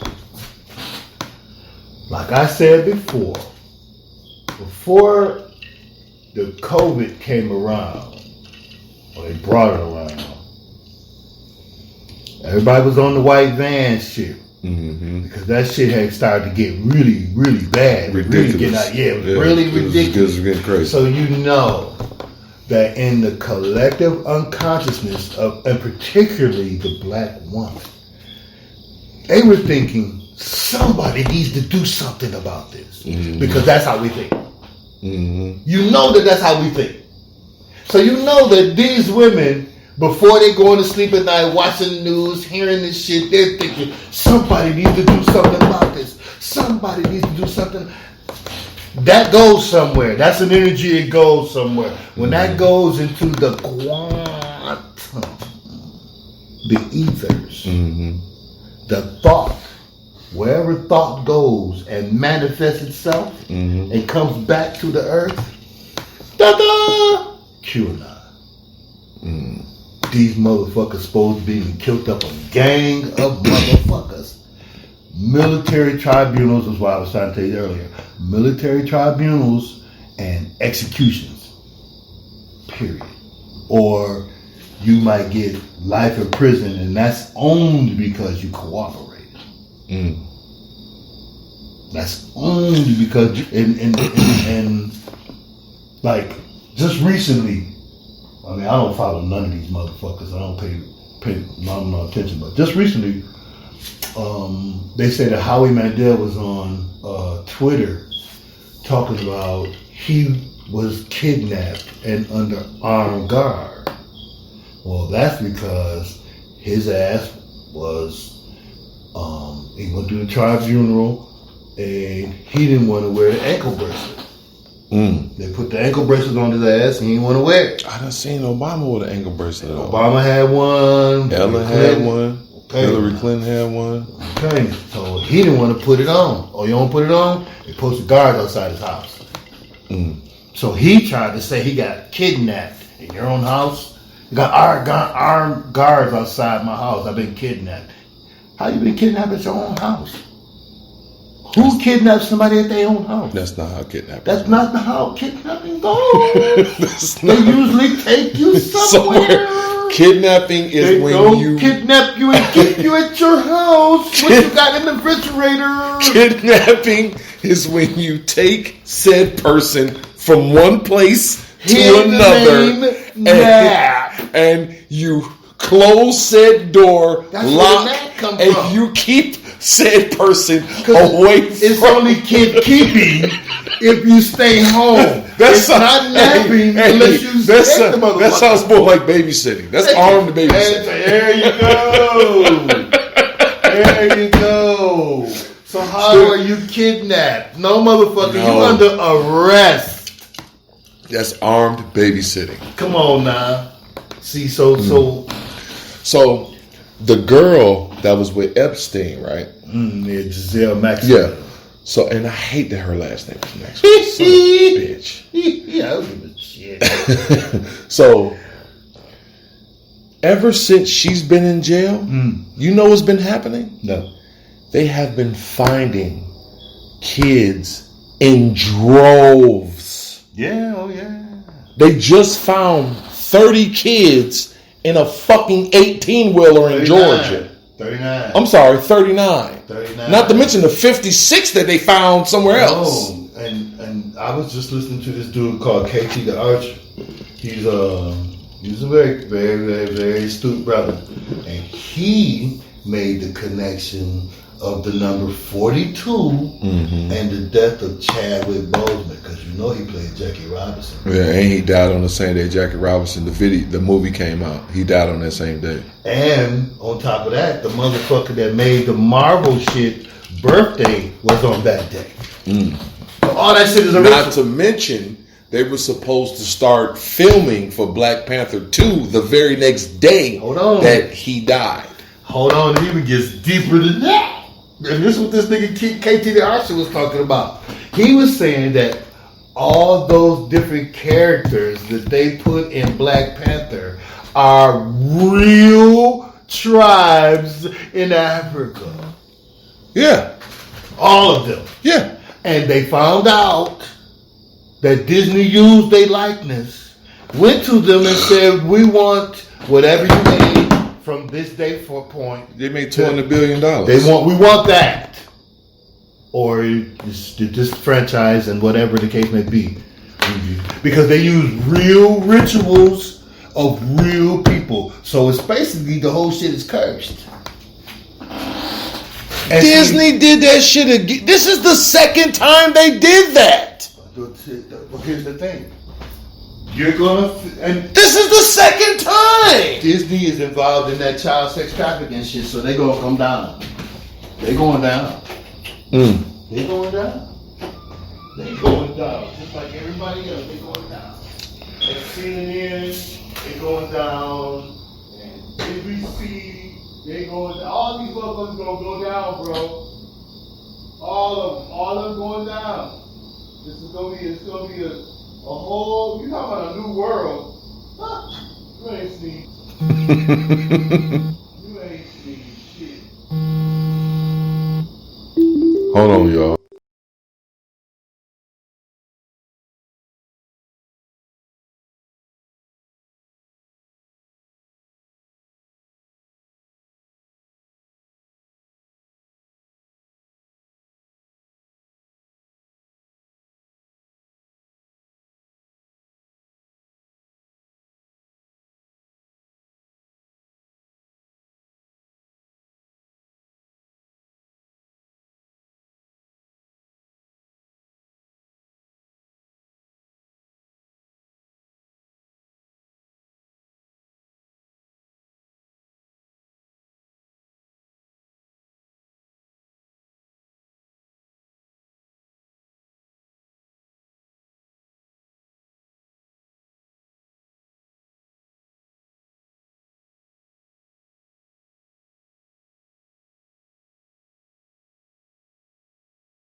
I'm sorry, y'all. I hope y'all didn't hear that shit.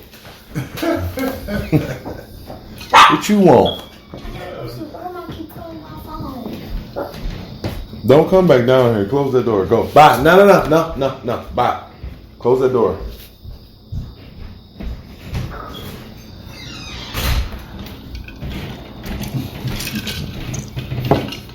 The only, like, I don't know what I would call myself, but I'm like the only, I don't want to say reprieve, but I'm the only motherfucker that don't play that shit. Don't play what? Like that shit. Like when you tell her something, she thinks that she can just come down and just ask little shit, even though you told her specifically what to do. You talking about? Yeah. Bria? Yeah. Let me just say this, bro. These kids, that's like from like her age on down. They not like you was. Hell, they not even like Marcel was. Mm-hmm. And the next group going to be different. And the next group after that going to be different. Mm-hmm. Because the souls are coming back so fast. Because that cycle of reincarnation has been broken. So all those souls that was waiting to come back, they come back like that. And those that's supposed to come back, they come back like that. So that's why people are having babies. It's like, this motherfucker been here before. Yeah, it's an old soul. Right. Or they come out looking like an old ass. Souls is coming back here to destroy this shit. And that's why they don't want to be a part of none of it. That's why they different. That's why they act like they act. They know more than most babies supposed to know. Mm-hmm. They can use words in context that they ain't supposed to be able to use and know. Mm-hmm. And it's like, how? Mm-hmm. How's that possible? Yeah. How can you be 2 months on this earth and can figure some type of shit out? Yeah, there you go. You're just explaining yourself. They been here before. They just freshly coming back. And what it is, what really is happening is the human brain is breaking down.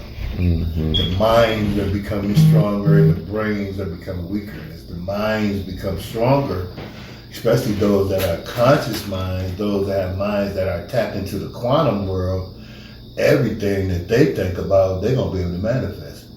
Everything. Mm-hmm. So even if they think they're a fucking superhero,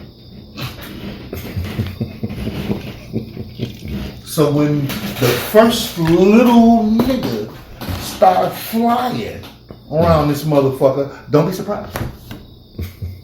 And my man KT the Archer was saying part of the reason why he believes that Chadwick was killed is because he was the superhero that all the young people today look up to. Mm-hmm. The Black Panther. How many motherfuckers on social media like that? Mm-hmm. Now I'm gonna bring this back around to that whole motherfucking Emret. Talked about him earlier. Amina was on there and she was roasting the shit out of Chadwick. Now my man KT was saying, I'm not really gonna be into any of his personal shit. I'm not going to talk about any thing to make him look bad. I wish him and his family love and light, nothing like that. But this is what I found out. This is what I see. So he makes this issue about the number 42 and how the number 42 is the exact angle of the pyramid corners in Egypt. They all 42 degree angles. Wow.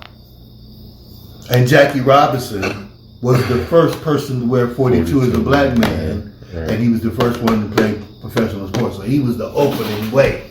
Mm-hmm. And Chadwick Boseman was the first black true superhero. Mm. black superhero because all the other ones was white. Black superhero with all this black technology and all these black strong militant motherfuckers that are real true tribes in Africa on the Mount of Mount Kenya. Now, I cannot believe that Disney did this dumb shit again. What? You don't know the history of Disney. Not necessarily. You need to know the occult history of Disney. All this shit is nigga hatred. I heard that the whole that movie Anastasia, when the nigga Mickey Mouse was a magician, that whole fucking shit is a spell. Probably. The whole fucking show. It's 42 minutes of Mickey Mouse just doing this, and it's a bunch of stars, and this nigga bringing fish out of the ground and pulling water and shit like he's a wizard. He's not saying shit. There's music in the background, and there's a bunch of fucking effects. That's all movies are, period. That's what movies are, rituals, spells. That's what they are. And that's why in most sci-fi movies, they kill niggas first. That's why I need to. I came up with another. You want to hear my movie idea for? What happened to the movie where you? What was the movie? Caucasus Mountain. Yeah, you sent them back. You sent them back. You sent them back, and they was trying to come out. They tried to come out the hole, and the half breed was like, "They in the mountain." Here's the funny part about that. That wasn't nothing but your subconscious because that actually fucking happened. Shut the fuck up. Yes, when those motherfuckers first said, "Okay, here's what happened." I sent you that article about Yakub theory. Yeah. And how did you read it? Yeah. Okay. I read it, and then I went on it. I read it, and then I went on YouTube, and I seen it was a 10-minute video, and it was a 30-minute video. And the 10-minute video was a little more informative than the 30-minute video. The 10-minute video was pretty much saying that Yakub went into a cave in Russia, because that was the longitude and altitude that they put in the video. Okay. He went into the Caucasus Mountains, and he pretty much made white people. He brought one white person back to Egypt. And Yara, I can't think of the person's name, but that person told him, "You need to kill this motherfucker immediately. Whatever you did in that mountain, don't you fucking do it again." And he like, "Well, they kind of multiplied kind of quick. We made like 10,000 of them motherfuckers." He said, "Look, man, go in that mountain and drop a fucking bomb. Do not let this fucking savage beast roam the earth." So the 10-minute video made it seem like Yakub went to sleep, and then one of the motherfuckers went out and fucked a bear. Some shit. And then the bear baby came back, and Yakub like, "Oh shit, my man was right. No, we need to kill these niggas." I mean, that could happen. That could have happened too, because they definitely have been into bestiality. So right. But the idea of a human catching a bear and fucking it, that's a bit much. Yeah, that's a bit much. Yeah, I mean, that was the comedy part of the shit. Yeah, that's a bit, you know what I'm saying. That's a bit much. You know what I'm saying? Like, yeah, but so this is what it's funny how this shit comes to me as far as information. I don't even really be looking for this shit. It's just like clickbait. Oh, what's this? Bam. And I happened to be doing the clickbait thing one day, and it was Yakub, the big head scientist. So I'm like, when I've heard about Yakub, he's supposed to be the motherfucker creating white people. Let me click this shit on. So it's a cartoon. Mm-hmm. Now, since I learned about Yakub and watched that cartoon, I found out that they put a lot of information in the cartoon. Yeah.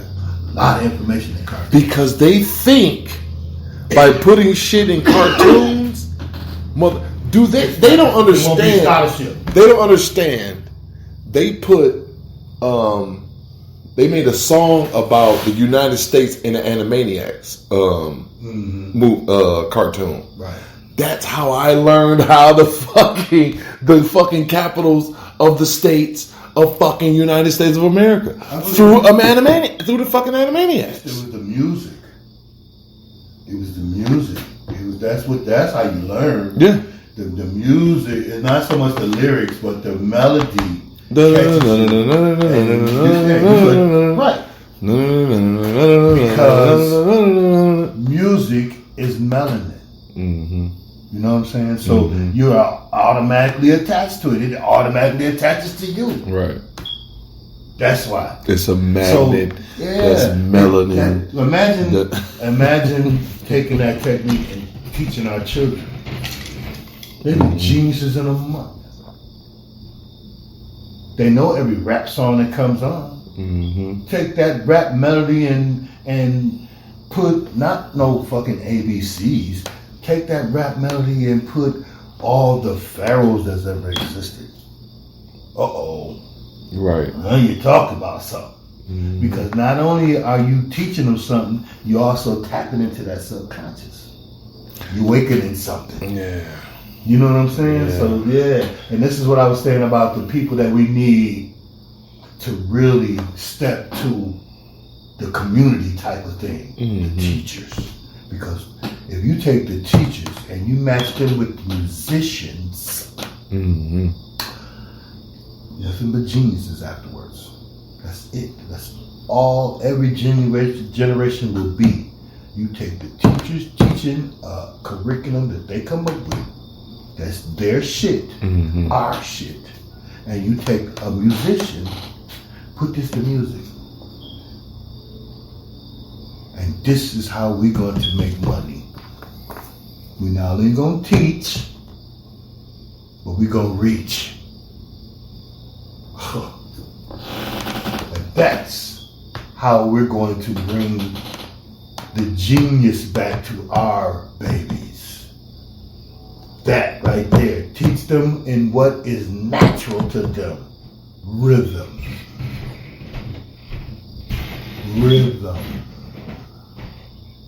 You do that, they gotta give you a rap back. They got to.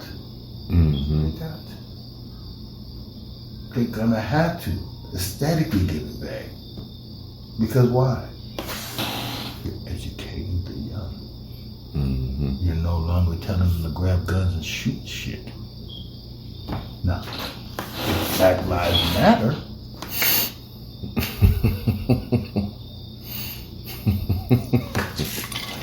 Fucking Black Lives Matter. if Black Lives Matter, there it is right there. Here we go.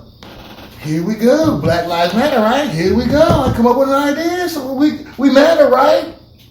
Right? Allegedly. I'm not even asking you for your support. I don't want your money. Because I know if I take your money, you're going to come in with your fucked up direction. No.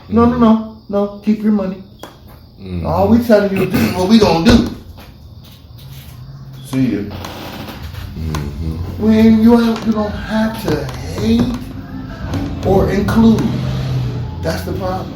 They want you to think it's one or the other. You either dislike us or you include us. No. We don't want to do either. What's the third option? Us. That's the third option. Paul, let me ask you a question. Should I feel bad that we didn't embrace segregation? No. Because we was tricked into this shit in the first place. Because here's the thing about when they decided that we cannot contain these slaves any longer without actually going to war with them. And we cannot go to war with them because we'll just tear up what we tried to build. Yeah. Not to mention the fact that how many of us we gonna lose? Do we really want to fight them? They're really warriors. Yeah. We're just a bunch of sneaky fucking greedy Yeah, motherfuckers. like we don't want to bring. We that really spirit. want to. We don't want. We want them to fight with us. We don't want to fight against them. Yeah, we don't want that. We don't want That is the whole. What you just said is the whole premise of the Second Amendment. It's the premise of America. Period. They do not want You to see them for who they are, because if we really decided, you know what, collectively, we done pretty much had enough of these motherfuckers. Let's just kill them off. Mm-hmm. If everybody thought that, they would just start dropping dead. We wouldn't have to do shit. If everybody just came to that conclusion at once, we all had that one thought. Let's just all kill them off. Remember I told you, that thought's got to go somewhere. Mm-hmm. And it's when it got there, as above, so below. The Baphomet. That's why that motherfucker's doing like that. Mm-hmm. He pointing up, he going. So, if that all collective happened, that thought's got to go somewhere. And that thought, once it manifests, is going to come back down. They'll be dropping dead everywhere. Before we even strap and wrap. Mm. We didn't put that energy in the air. That energy's got to come back and fulfill itself. It's got to manifest itself. Because it's coming from where? The collective unconscious. There's nothing stronger than that. And that's why they always control it. Coronavirus, Donald Trump, Joe Biden, Kamala Harris, shoot a nigga in the back 7 times. Mm-hmm. That's why they always control it. They want to make sure that they control the collective unconsciousness. They always getting shot in the back in a weird ass number. 7, 40. Numerology. 41. Study gematria. That's what if you learn gematria, you'll see where the numbers and the words match up. Numbers and words. That's what gematria is. The matching numbers to words.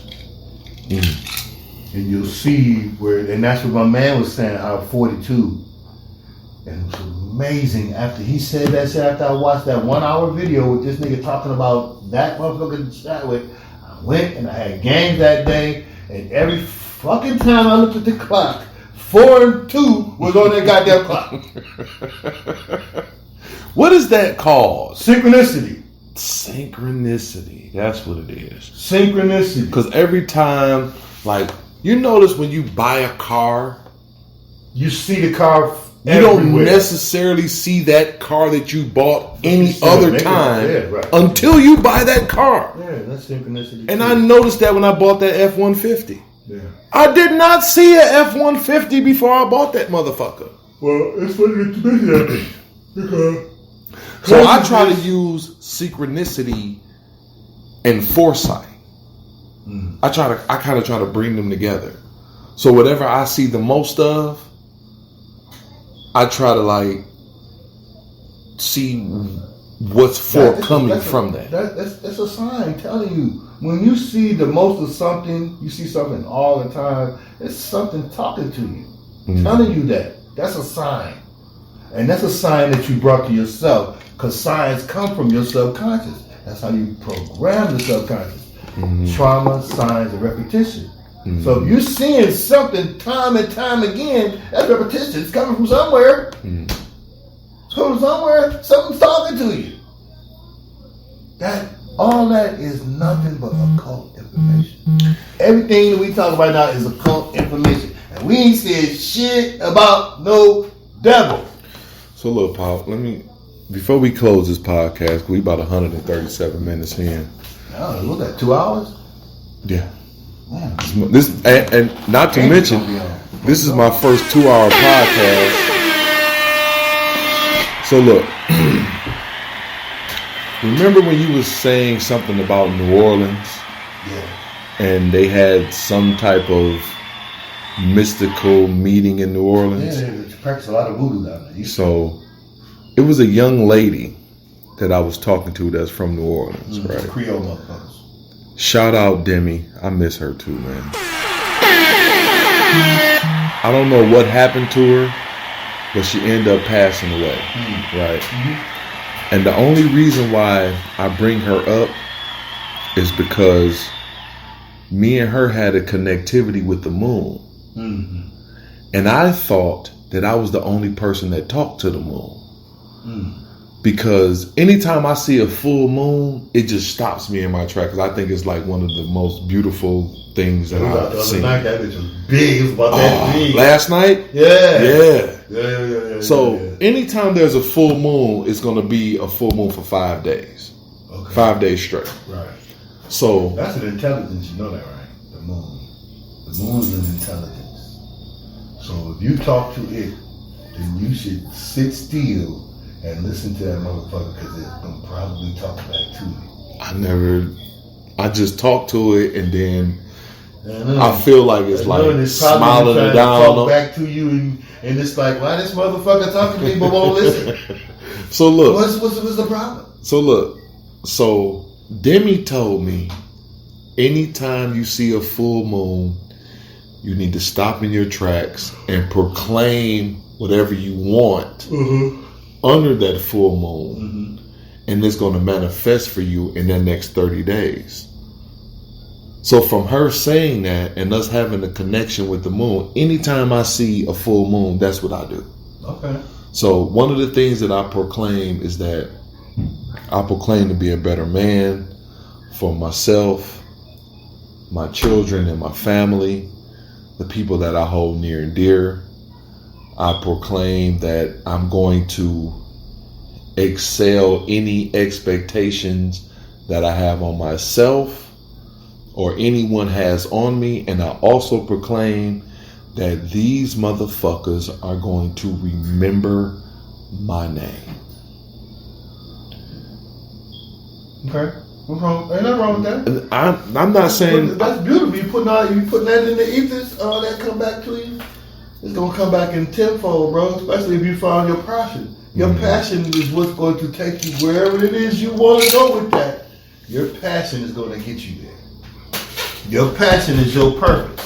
Once you find that purpose, the sky's the limit, or the moon, or past the moon, or wherever you want to go. You want to go. So yeah. So it's a saying. You like the socks? It's a saying. Yeah. This nigga over here coordinate. You gotta coordinate. So it's a saying that my son's middle school used, that if you shoot for the moon and you don't get it, you are at least sitting amongst the stars. Yeah. And I heard the nigga Absol say the same shit. Okay. That's the old saying. I've heard that. Yeah. Shoot for the moon. Well, I heard something today. It was really, really, really profound. I'm watching this movie about the Monkey King. It's a karate movie with Jet Li and what's that other motherfucker's name? That other motherfucker be kicking people. Jet Li and the other motherfucker. Chris Tucker's in the movie with him. Jackie Chan, yeah. The Monkey King.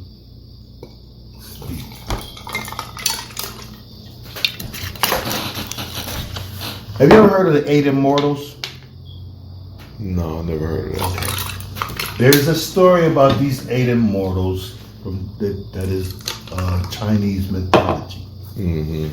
Well, Brother Panic made the connection that those 8 Immortals were Wu-Tang Clan. Man, I was watching the video where he said that, but he said that shit in passing, and he was like, "I'm gonna come back to that." But the goddamn video was like 6 hours long, so I didn't know when he was gonna come back to it. He got a video where he talks about it exclusively. Well, I need to see that because he said this shit in passing. He got a video where he talks about it exclusively, and he says that old dirty bastard, that the one that called himself Osiris. Yeah, because that's who he was. It's rumored that they murdered Old Dirty Bastard. Yeah, they done murdered all these motherfuckers. Please. They listen. Before they got to him, before they locked his ass up, they had already had a situation where the police had shot at his ass several times. Old Dirty Bastard made it perfectly clear that the government is trying to kill me. Yeah, because he told the story of his grandfather being the owner of Manhattan. He was the chief of the Indians that owned Manhattan before the white man took it. And it was his grandfather. That's all triumph. So why would you kill him because that's his grandfather? Because that makes him the rightful owner of Manhattan. Oh, I can't no black man own that. What? Manhattan. Yeah, it's about 2.3 million acres of land. Prime. It's a lot of real estate. Prime white man real estate. Mm-hmm. That's where he could conduct all his business. And I said earlier in this podcast that I'm full of useful trivia. For those that don't know, Central Park in New York was owned by a black man. So Central Park was where a lot of the slaves that came from the South used to congregate. Mm-hmm. And some man just woke up one morning and said, we own this. They did that to the American period. And then came up with legislation that said we own this. Called eminent domain or some shit like that. Eminent domain. Eminent domain, yeah. Yes. Yeah. So 1.2 million slaves. I take that back.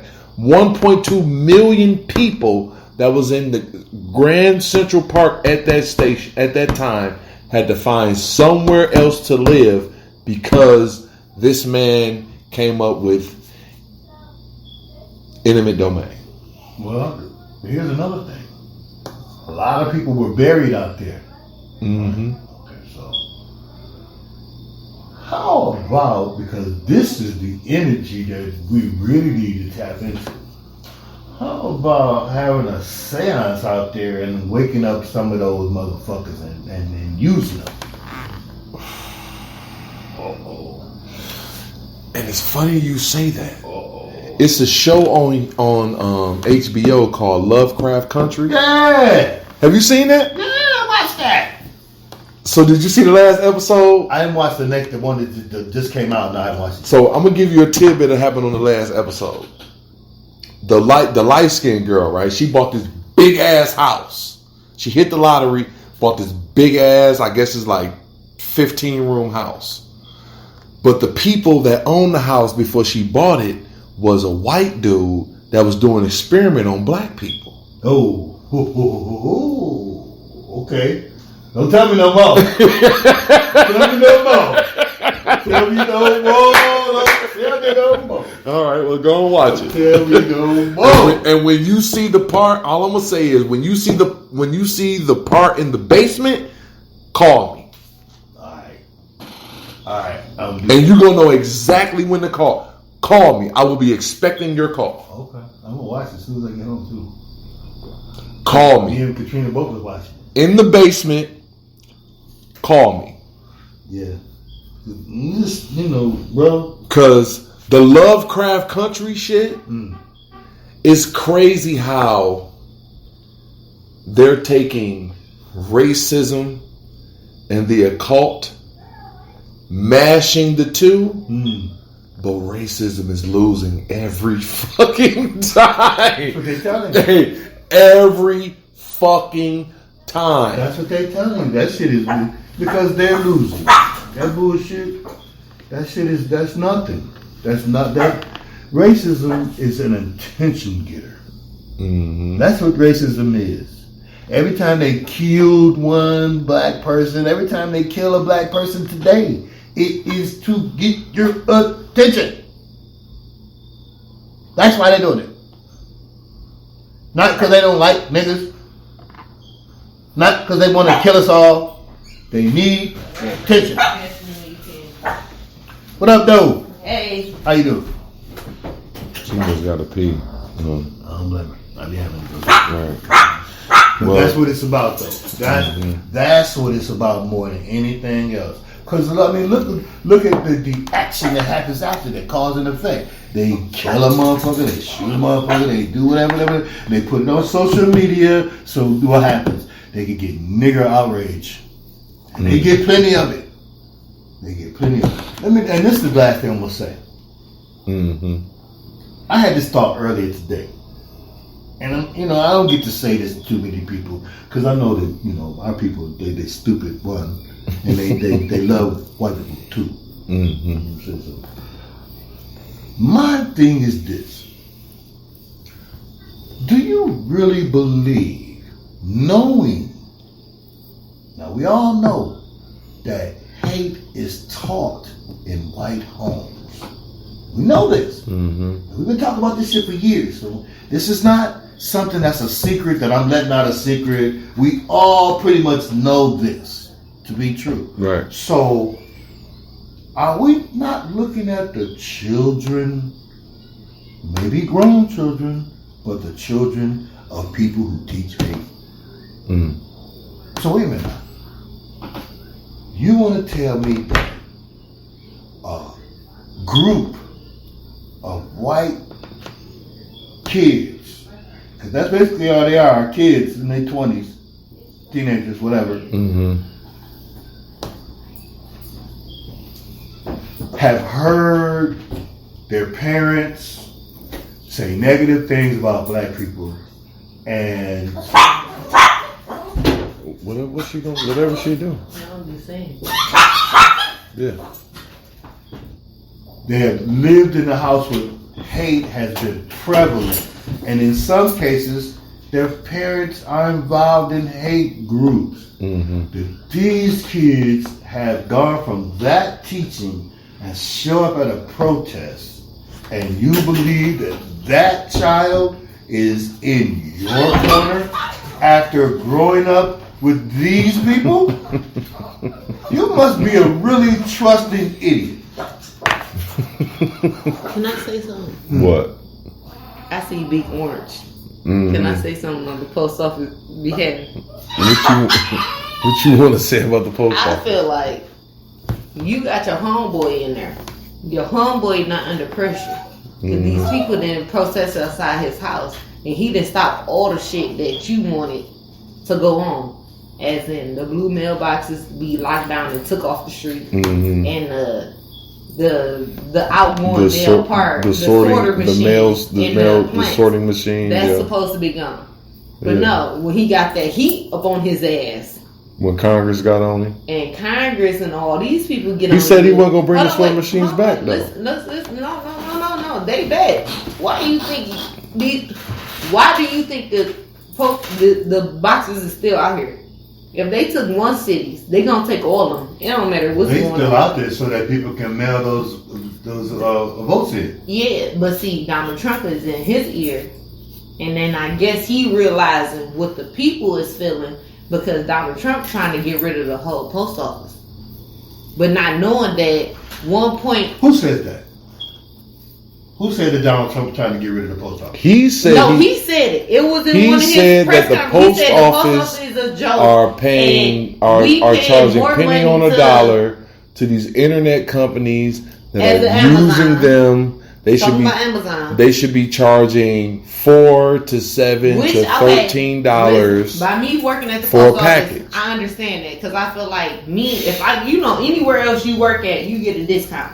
Even if you work at Delta, you work at Sam's Club, Target, you get a discount. Right, the post office, you don't get a discount. I feel like if I go, it's a service. But I feel like if I'm going to buy stamps and I work for the post office, I should get a discount. Just like if I work for Target, whatever I'm going to buy, I'm getting at least a 10% discount, right? At least. But Hold on, wait, no, I get what you're saying, but hold on, but let me just interject. You're considered to be I understand. not the public, right? You know, not private, rather. He said you're considered to be a a public civil the servant. post office is a joke because back when I got hired in, remember when you was like with Fatter?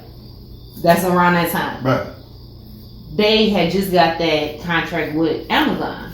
Okay. Amazon was doing stuff for the post office because Amazon, just like FedEx and UPS, they can't go. They only can go certain ranges. The post office can go wherever.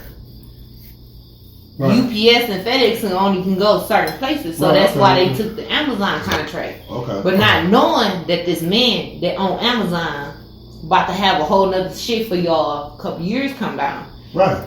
So by me starting in 2013 and it's 2020 now, that contract from 2013 to 2017 ended.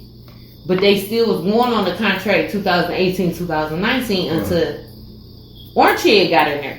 Okay. When Orange Head got in there, he's saying, like, okay, say if you got something from Amazon, your shipping will be $4.50. Right. But the post office is actually delivering what UPS or somebody else was supposed to deliver to you. But the post office doing it. But the post office doing it for free. If you got it from UPS or DHL or DHL gonna charge. Hold on, wait, or FedEx, they gonna charge you. Right. Even though they can't go out in that area, they still gonna charge you to still. Hold on, wait. They still gonna charge you to send it to the post office. Basically, so I understand what he's saying because I got that. Because when I ordered some shit from Amazon, my shit came from Amazon. It was $15, but it came from the post office. It didn't come from the Amazon truck. So what he's saying is the That post office should charge Amazon more money. Basically, but see, I didn't understand it until I had thought about it until I bought some shit. Right. So now I thought about it like, oh, I see what he talking about, but he not going about it the way that. Well, see, now here's the thing. It's not so much that he ain't going about it. It's who's presenting it. That too. Okay, yeah, you're right. Who is telling you about what he got planned? Because actually, once you break it down, it benefits you. Yeah. Wait, when I first started, when they start charging them, that means you can come back and say, "Pay me more money." See, when I made y'all making more money, pay me more money. When I made it, and you gotta pay me more money. Obama was still in office. He wasn't in office. So when I started out in Fox Creek, that's like the white East Side. Right. So I'm giving the man the mail. He's looking at all the mail. He's looking at his utility bills. Other than that, everything else went in the trash. And I'm like, sir, like I felt like I was out of my character because I shouldn't have asked him why he was throwing away the trash. But I feel like if I gotta case this shit up in the in the morning, I will at least you take it and then throw it away. Don't throw it away in my face because I know you don't want this extra excess of milk. I get what you're saying, but here's the thing. No, I get what you're saying. If you don't have, and if you just look at it as, this is what I do, this is the time I spend doing it, no more, no less. If you don't have any kind of emotional connection to it, you couldn't give a shit if you about it, right? You know what I'm saying? That's just like if you was with somebody that ain't had no kids and you had kids, and they don't care about your kids. No, it's not. That's way different. No, I just feel like you can't not saying that. I'm male. Not saying male. It could be female too. I'm just saying just a situation if you have emotional. I say responsibility. I'm not talking about that. No, that's I'm talking about because he's not looking at it as. He's not looking at it from your perspective because he don't give a shit. No, that's what give me my mail. Be on your way. Perspective. That's how he sees it. You don't care about my mail. Be on your way. You're here to bring me my mail and no more than that. You shouldn't even have an opinion about what I do with my mail. You shouldn't care about what I do with my mail once you deliver it. You've done your job. He said that everybody in the world has email, but we did research. Like what the guy that you showed me. John Oliver. He said 2.4 million people don't have internet because they stay in rural areas. No, wait. It was 2. It was more than 2.4. I think it was 24. Okay, whatever it is, they stay in rural areas. And rural areas, they don't get signal from, internet service. So they have to use mail as they. But it's not a heavy populated area though. But it actually if it's 24 million. Listen, if you're looking at it from that, say this half of the table is the land. This is 24 million. The post office is over here. Right, but I'm saying your president is saying that everybody has internet service, so we can get rid of the mail. Stop looking at it from his perspective. No, that's because he's looking at it from a business perspective. Exactly. And you're not that business. Right, you're part of the business. We did research just like the motherfucker that he showed me did research. They showed that it's still 1.4 million people in the world that don't have internet service. And so what that got to do with you? No, I'm saying it don't have nothing to do with me, but Donald Trump is trying to get rid of me as in the postal service because he feels like everybody can get emails. Everybody can't get emails. I get what you said. Okay. Now do you get what I'm saying? I see what you're saying. He feels like everybody can get emails. Everybody cannot get emails. You're comfortable in your way of life because you got a job. No, hold on, wait. I'm off. No. I'm not talking about present moment. No, I'm just saying. I'm saying overall. You was just talking about you've been working since to this point. So right. what I'm saying, but that's what I'm saying. It's been a downfall. I'm saying that opportunity has provided a way of life for you. Right. Yeah. Okay. So that's your emotional connection to it. Some people, because like I say, say, I'm talking about say if I about you. Okay, just say I'm if only I was talking delivering to you. About you. Can I give you an example? Can I give you an example? I'm not talking about anyone else. Can I give you an example? Yeah, you've been giving me an example the whole night. The lady, I gave her mail. She said, I ordered these books to keep you a job. And this was back in 2013. I get that. And I understood what she was saying, but I felt like... That's a sympathetic ear. I understand what you're saying, but lady, you need to help me deliver this mail. She ain't help you get the job. Shit, the motherfucker that helped me get the job and wasn't out there helping me deliver mail. Who's helping you spend the money? That's who you get help to deliver the mail. Shit, the motherfuckers, listen, hold on. Hold on. Make their ass little runners. Did the last food drive we had, was they not out there? Mm-hmm. I had my boyfriend driving my car. Y'all coming out here. There you go. Because that's how we got to do it. Something too. And they like it. Yeah. Doodle said he want to be a male person. I said, well, by the time you can get old enough to be, I don't know where the male gonna be at. But we don't know. He want to be a male person because he want to please his mama. Mm-hmm. But see, I wanted to be a police officer. He want to please his mama. See, everybody don't know that. I wanted to be a police officer. And you still can. But I didn't want to be. You gonna shoot a nigga though? No. Quick. No. You gonna shoot a nigga. You gonna shoot a nigga. A nigga getting shot. See, look at this body. You just shot that dark skinned motherfucker. Shoot a nigga. That was talking that bullshit about your baby daddy. Not even gonna ride through the properties with you. First of all, listen. You just shot that motherfucker. When you're coming on my property, that's a different situation. Nigga should get shot. Exactly. Nigga should get shot. And I wish I would have called you. I should have called you when this shit happened. How else would a nigga learn if you don't take a bullet with you? But see, I ain't had nothing. So you ain't got nothing, but I feel like that's the reason. That's like a ruler. You guys have to go with this. I just feel like that's the reason. I got something on my bed. That's a ruler. No, it's 2 months on my bed. But I'm just you know how the teacher used to catch a nigga with a give him the ruler, the paddle? Yeah, the paddle's a bullet these days. Listen, Mark, I'm trying to tell you. He told you what happened. No, he tell me. See, I wish I could stay here to tell you. But I gotta go. I'll ask you. I'll call you. I'll ask you. Okay, when you ask him, call me and get the real information. Okay. And you call me on Facebook or get my number or whatever.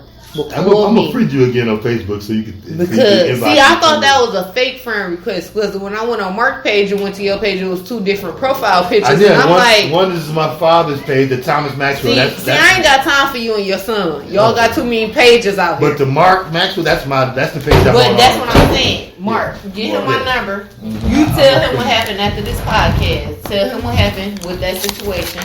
And I want him to call me and tell me if I felt like I did the right thing. Nah, you did. Because I felt like I see this here. And tell me if I should have went to the police station after that. That's all I'm going to say. And then you call me. You put the guns out there?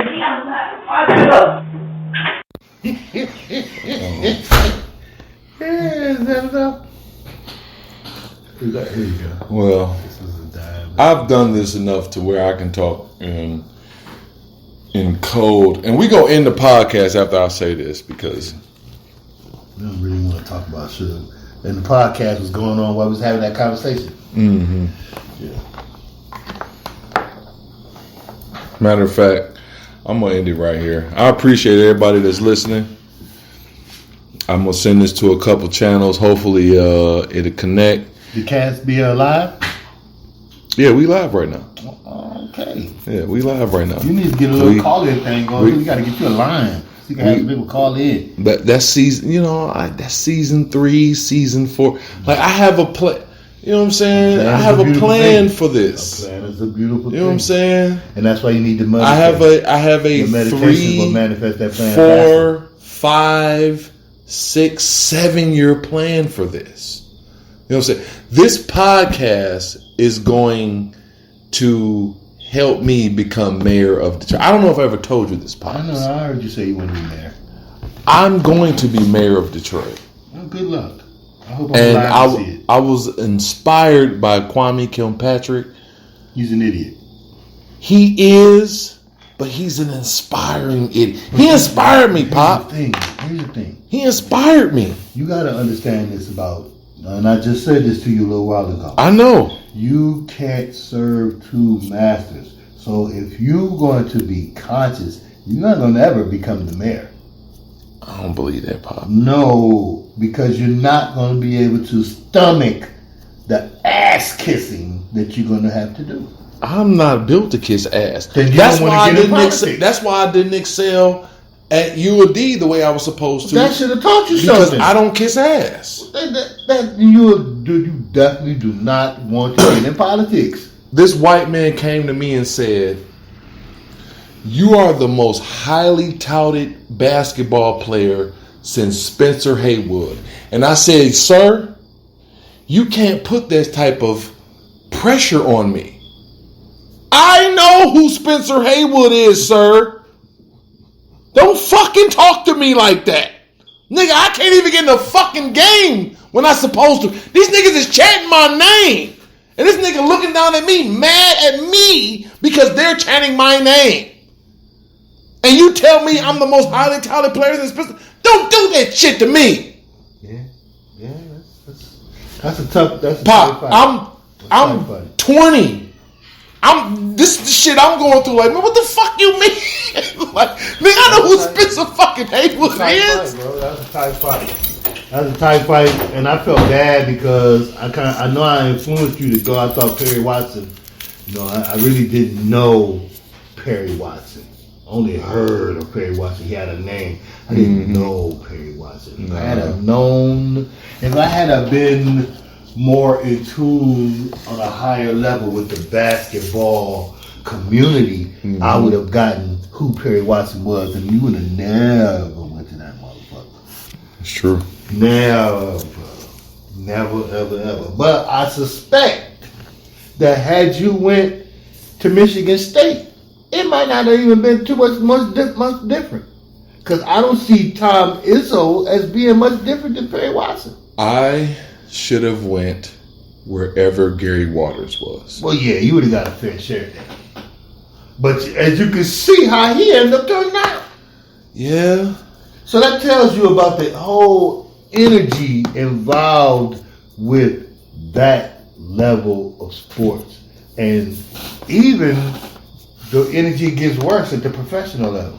Because let me tell you how disappointed I am in the NBA. Mm-hmm. So these niggas go out on strike.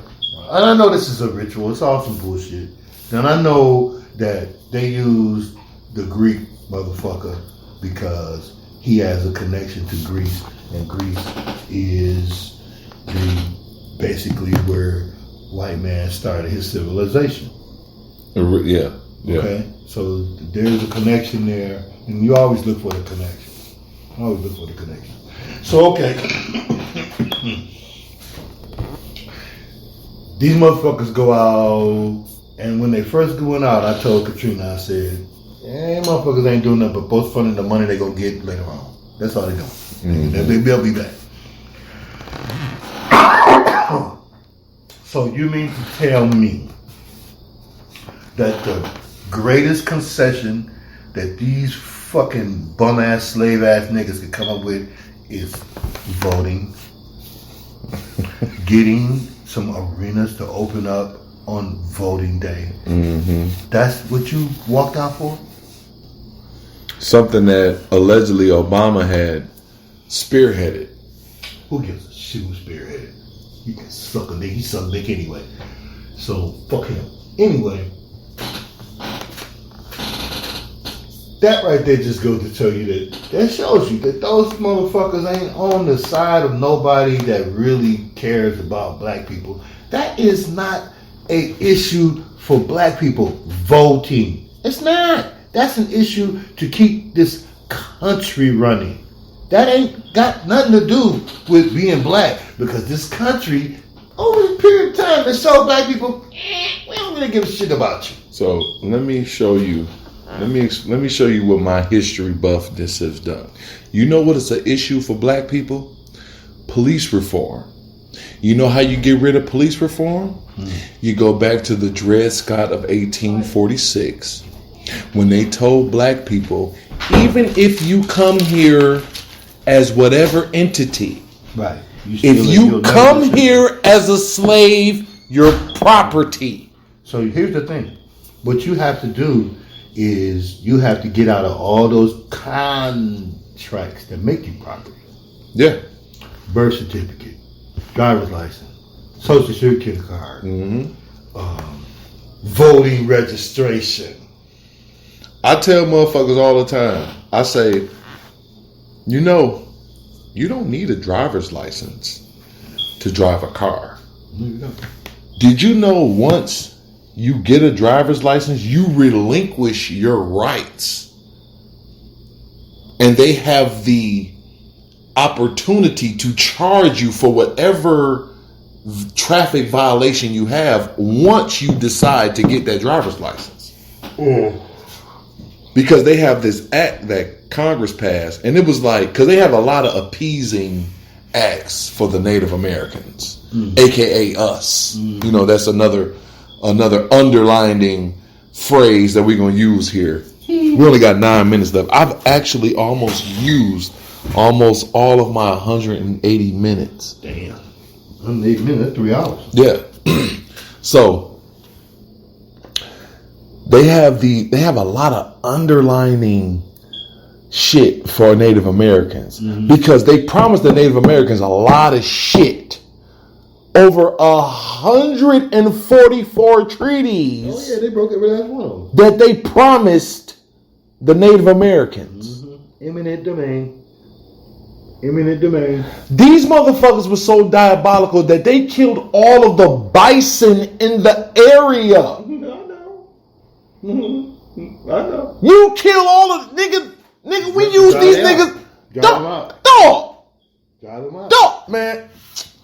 I guarantee it was an Indian somewhere kicking some shit.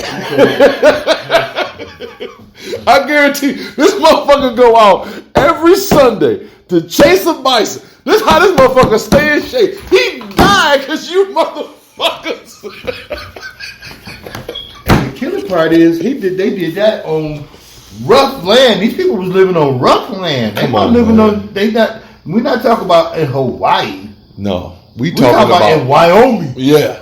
Idaho. Yeah, and they was living in goddamn they was South Dakota. Not even in places where there really still are people inhabiting those places. They just took the land just to take the land. Period. Yep. We're not even talking about the cities that they took over that were already here. They said, and this is their text, that they would come into different areas and there will already be teepees and towns. They went as far as said that it was already towns and banks and all type of shit set up already. That was abandoned because they heard word that you assholes were coming. That's how fucked up. Do you know the fucking Chinese built a wall to keep the motherfuckers out? Once they kicked their asses out, they built a wall. Once they kicked their ass out, they built a wall. Built a wall. Don't come out. We don't want nothing to do with you, son of a bitch. Hey, like I said, and before we got 6 minutes left, I am full of useless trivia. So in Vietnam, when the African American black man, whatever you want to call him, when he fell and dropped in Vietnam, the people in Vietnam dropped to their knees. Yeah, call them guys. Because they expected the black people to come and save them. Yeah, because they thought there was a connection. They knew who that was. Everybody knows who the fuck we are but us. It is soldiers that was in Vietnam that said they dropped and they see statues of black people. Yeah. Because the Vietnamese people knew that they were coming back to save them. And when they came back with bullets shooting at them, they looked like, what the? This ain't what the scripture said. What the fuck is this? Here's the killing. And that shit made me think. The motherfuckers knew. They sent them over there because they knew that the prophecy was there. They knew. Somebody knew. Hold on. Every time one of those situations happens, that is nothing more than ethnic cleansing. That's what it's about. Ethnic cleansing. Just like over there in those Arab countries, they ain't killing up but dark-skinned people over there. They're not killing motherfuckers that look like they got that cone of stone. Them motherfuckers is over here. Right. So they ain't. Look, if you really pay attention to some of those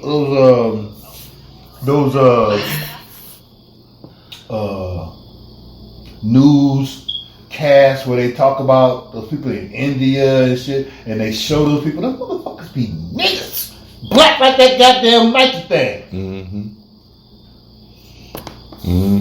That's how the world was populated before these motherfuckers come. But that's okay. So before you go, Pop, I hate them because they on their way out. Let me just say this. I'm in this group on Facebook. I grew up in Detroit, and of course, you know, it's white people in the group, right? And of course, there's always some kind of racial issue and shit. I try my best not to get involved in that shit because I'm not debating a motherfucker ever again. No debates. I'm gonna say what I'm gonna say. Yeah, I said it, and that's that. If you got something to say about it, all you're gonna get is jokes. That's it. So this white boy decided he wanted to say something. They had this post about Herschel Walker's son saying that black people are more racist. Yeah. So this white boy gets on there and says, yeah, black people they kill more white people than white people kill black people. So I'm like, yay! Where is this mystical, magical place? So of course this motherfucker want to come up with some sort of stats. The roast is on. The roast is on. I said, and his name is Johnny Presto. I said, well, oh shit, if it ain't no Presto Chango. That's how I started. So listen here, fuzzball. Let me explain something to you. I don't give a shit about you. I don't care about. No, I said, that's something that I really don't care about, nor would I even try to find out about. I said, what I posted was my way of being funny. But somehow it got, mixed up and someone got butthurt. Misconstrued. Yeah, I'm like, and I don't really give a shit about you getting butthurt either. But I tell you what, if you want to keep this going on, from this point on, jokes. I want you to understand, you're not getting a debate, you're getting jokes. Nothing but. So that's how. Before you leave, Pop, I want you to listen to this Al Jones. Oh, okay, yeah. Let me hear it now. Just me and the hoes, I'm Jack Tripper. Three's company, each breeze loving me, Mary Jane, but that's my one thing. Shout out my nigga Al Jones.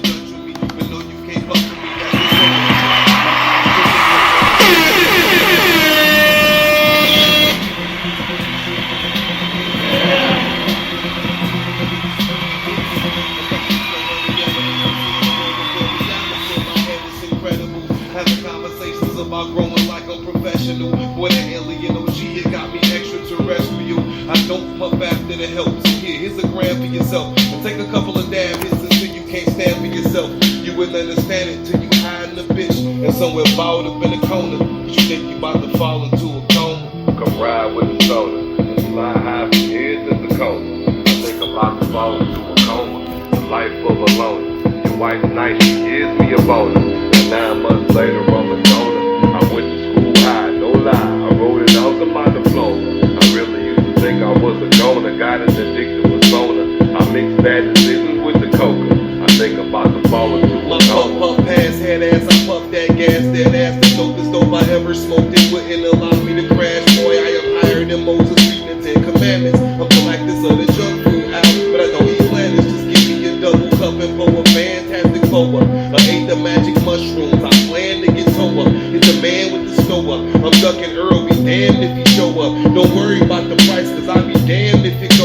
I'm on another planet, my baby. Let's get crazily faded. The bitches, they be elated. I'm losing consciousness quick. I just blew an ounce of some shit. My soul like, bye, see you later. It's going down with the ship. I'm trying to hang on like Jack on that door, but ended up back on that floor. That once turned me to a vegetable, but I'm having some more. I'm experiencing shortness of breath. You know what I'm saying? I think I finally got the corona. Typical nigga shit. And I know Al is smarter than that. Rapping about weed, getting high. And I know that nigga's smarter than that. Right. You know what I'm saying? Right. Because here's the thing that I interpret from Al Jones. A motherfucker that is not necessarily as intelligent as him gets no respect. Now, you're not necessarily going to get disrespected, but you're not, I don't be around a motherfucker that's not smart. You on my level, I don't have nothing to do with you. Right. You know what I'm saying? You basically beneath me. And that's what I've always gotten from him. That if you're not on his level, you're beneath him. Now, is that to say he's arrogant? No, that's just how he is. You're beneath him.